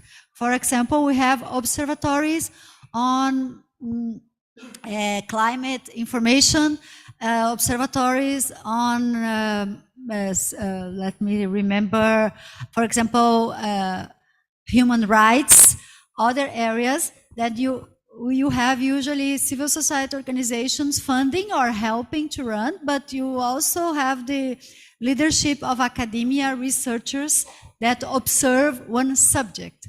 So you could have this territorial delimitation or this subject delimitation. And I don't know if I understood the part. Yeah, maybe this one is related to how to do so if there is also another part of the society is being like the boss in the area, or in like a mafia. So maybe they don't want to share, or they are doing counterproductive with what governments do. Yes, it in theory is possible to countervail this power, the concentration of information, the concentration of power, if you are able to produce information in another way, and then you have more power to pressure or to demand transparency, accountability from those who are, for example, a big enterprise that is providing, that is contracted by the government to provide a service. If you have more information and capacity to organize, to demand accountability, possibly you will be in a better condition to deal with these cartels. But sometimes it's difficult, and sometimes the people who are in the business sector, who are partners of the government, they are also involved with the civil society initiatives. So sometimes we have elite civil society initiatives, and we don't really are engaging the more vulnerable. Sometimes even the civil society initiatives are power concentrated sometimes. So it's not always so. Not always these initiatives of accountability are really being able to distribute power. Oke, baik, terima kasih. Jadi untuk mengenai observatory, di sini disebutkan bahwa di Brazil juga observatory itu bisa terjadi dari adanya pendekatan yang berasal dari daerah, dari local municipalities terlebih dahulu, di mana mereka memproduksi data, kemudian juga bisa untuk men-share data tersebut, dan di mana data tersebut juga bisa digunakan oleh publik. Di Brazil sendiri, observatory ini tidak hanya melalui pendekatan oleh government, tapi juga ada pendekatan oleh civils dan juga publik ataupun dari NGO, serta juga ada dari pihak akademisi, di mana misalkan ada observatory mengenai khusus terkait dengan climate, ataupun observatory khusus terkait dengan human rights. Nah, kemudian untuk yang pertanyaan mengenai kartel, memang di sini akan sulit untuk menghadapi power against power gitu ya. Ketika misalkan kita menghadapi kekuasaan dibalik dengan kekuasaan. Jika misalkan kita memiliki kekuatan yang lebih, maka mungkin kita akan bisa lebih memudahkan kita untuk meminta akuntabilitas terhadap itu. Di mana kita juga di sini menjadi mungkin perannya adalah para elit civil society ataupun pihak kaum atas yang memiliki kuasa terhadap hal itu, dan juga bisa meminta akuntabilitas yang sama untuk semua pihak. Baik, thank you very much, Prof. Paula. So I think that's all for the discussion sessions. Due to time constraint, we didn't get the chance to have all questions to be asked. Apologies for that. And okay, so before I close, let me take a strong takeaways from this presentation and also from the insightful discussions is,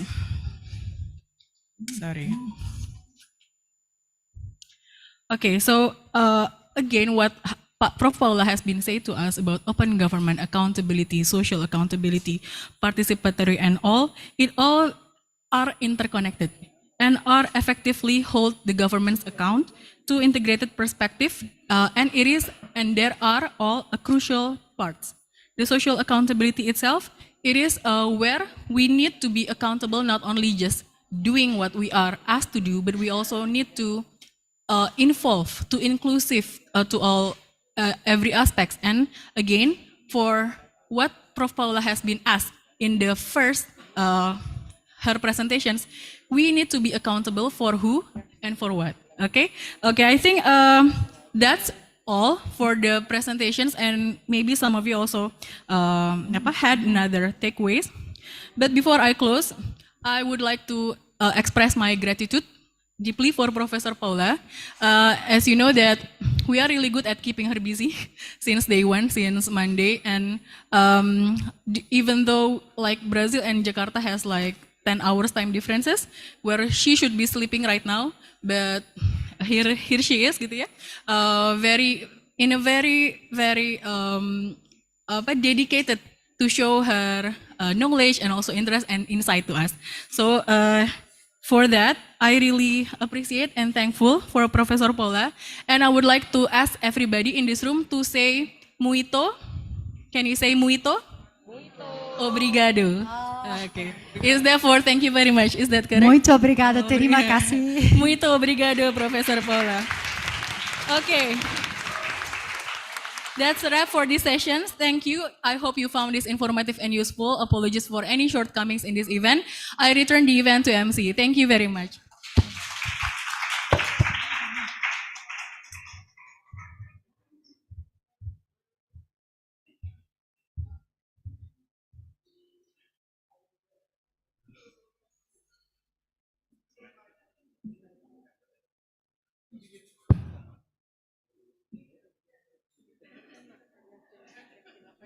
Well, that was the last session of the discussion.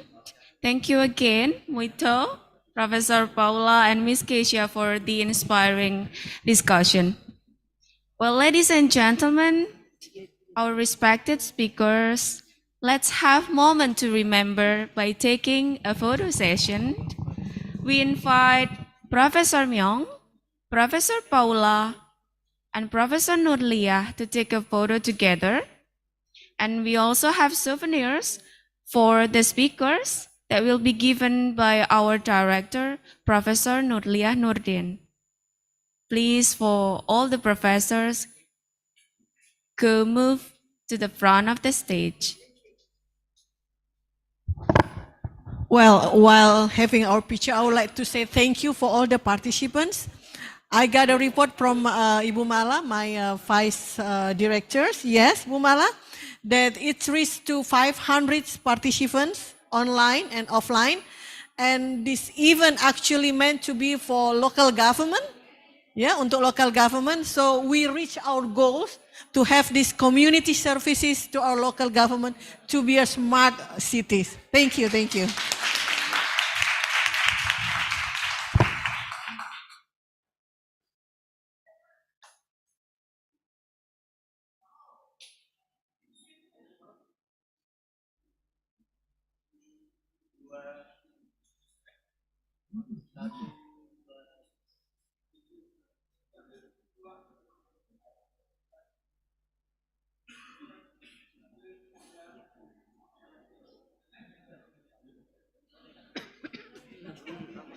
We also have souvenirs.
Please, Professor Nurlia, Professor Paula, and Professor Myong, stay in the front.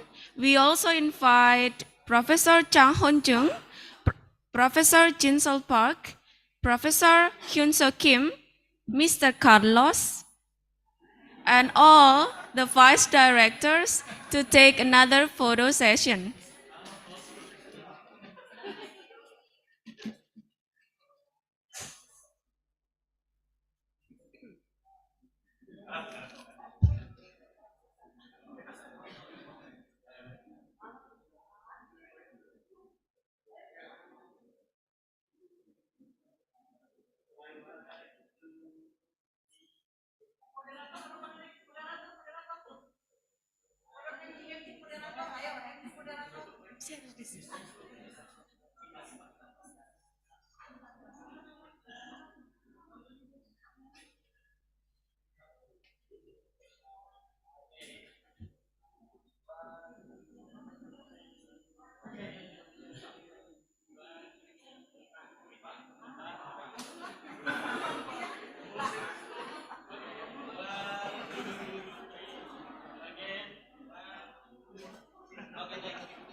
To all audience, you may raise. Stand up, please.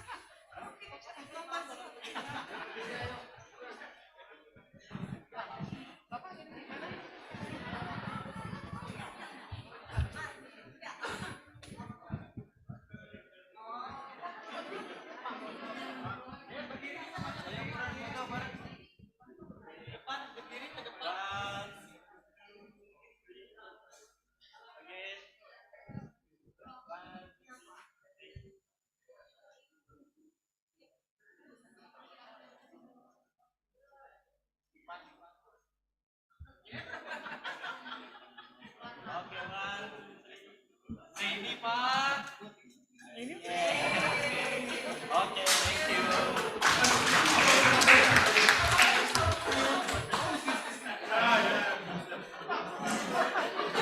Pak Coki kalau mau foto di depan bersama.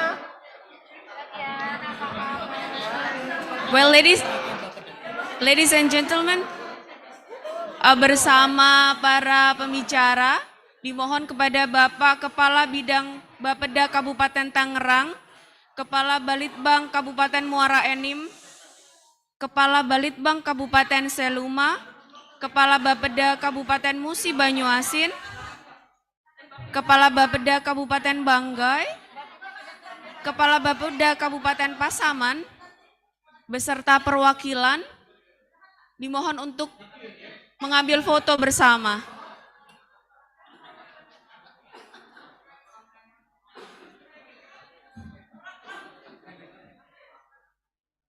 Kabupaten Banggai. Kurang tinggi kali. Naik sini.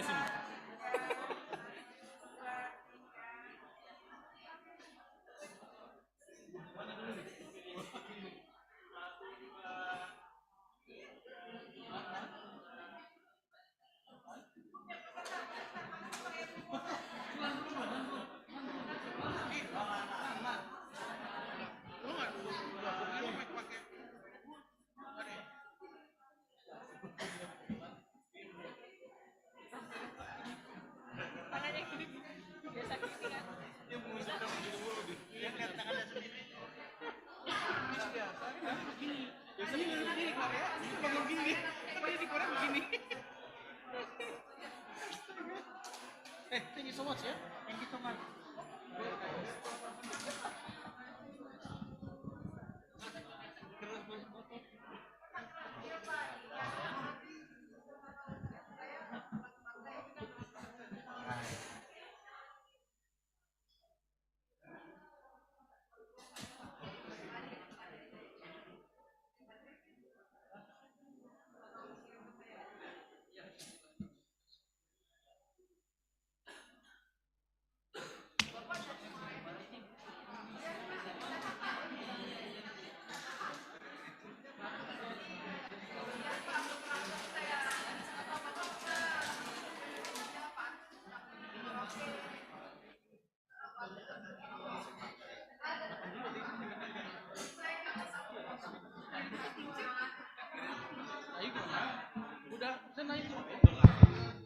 Attention please. Semoga ini Pak, saya minta maaf karena keterbatasan penyampaian waktu. Ladies and gentlemen, finally, this is the end of our forum. We would like to extend our gratitude again for all the speakers, Professor Paula, Professor Myong, Professor Chang Hon-jung, Professor Jin So Park, and Professor Kim Hyun So for all the participation come across the Atlantic Ocean to go to NIPA School of Administration, Jakarta. Thank you very much for all the participation from local regional governments both attending on the venue and in the Zoom meeting. May this event bring us so much something to learn. An apology for all shortcoming. See you at the next event. Have a nice day in Jakarta. Good afternoon. Assalamualaikum warahmatullahi wabarakatuh.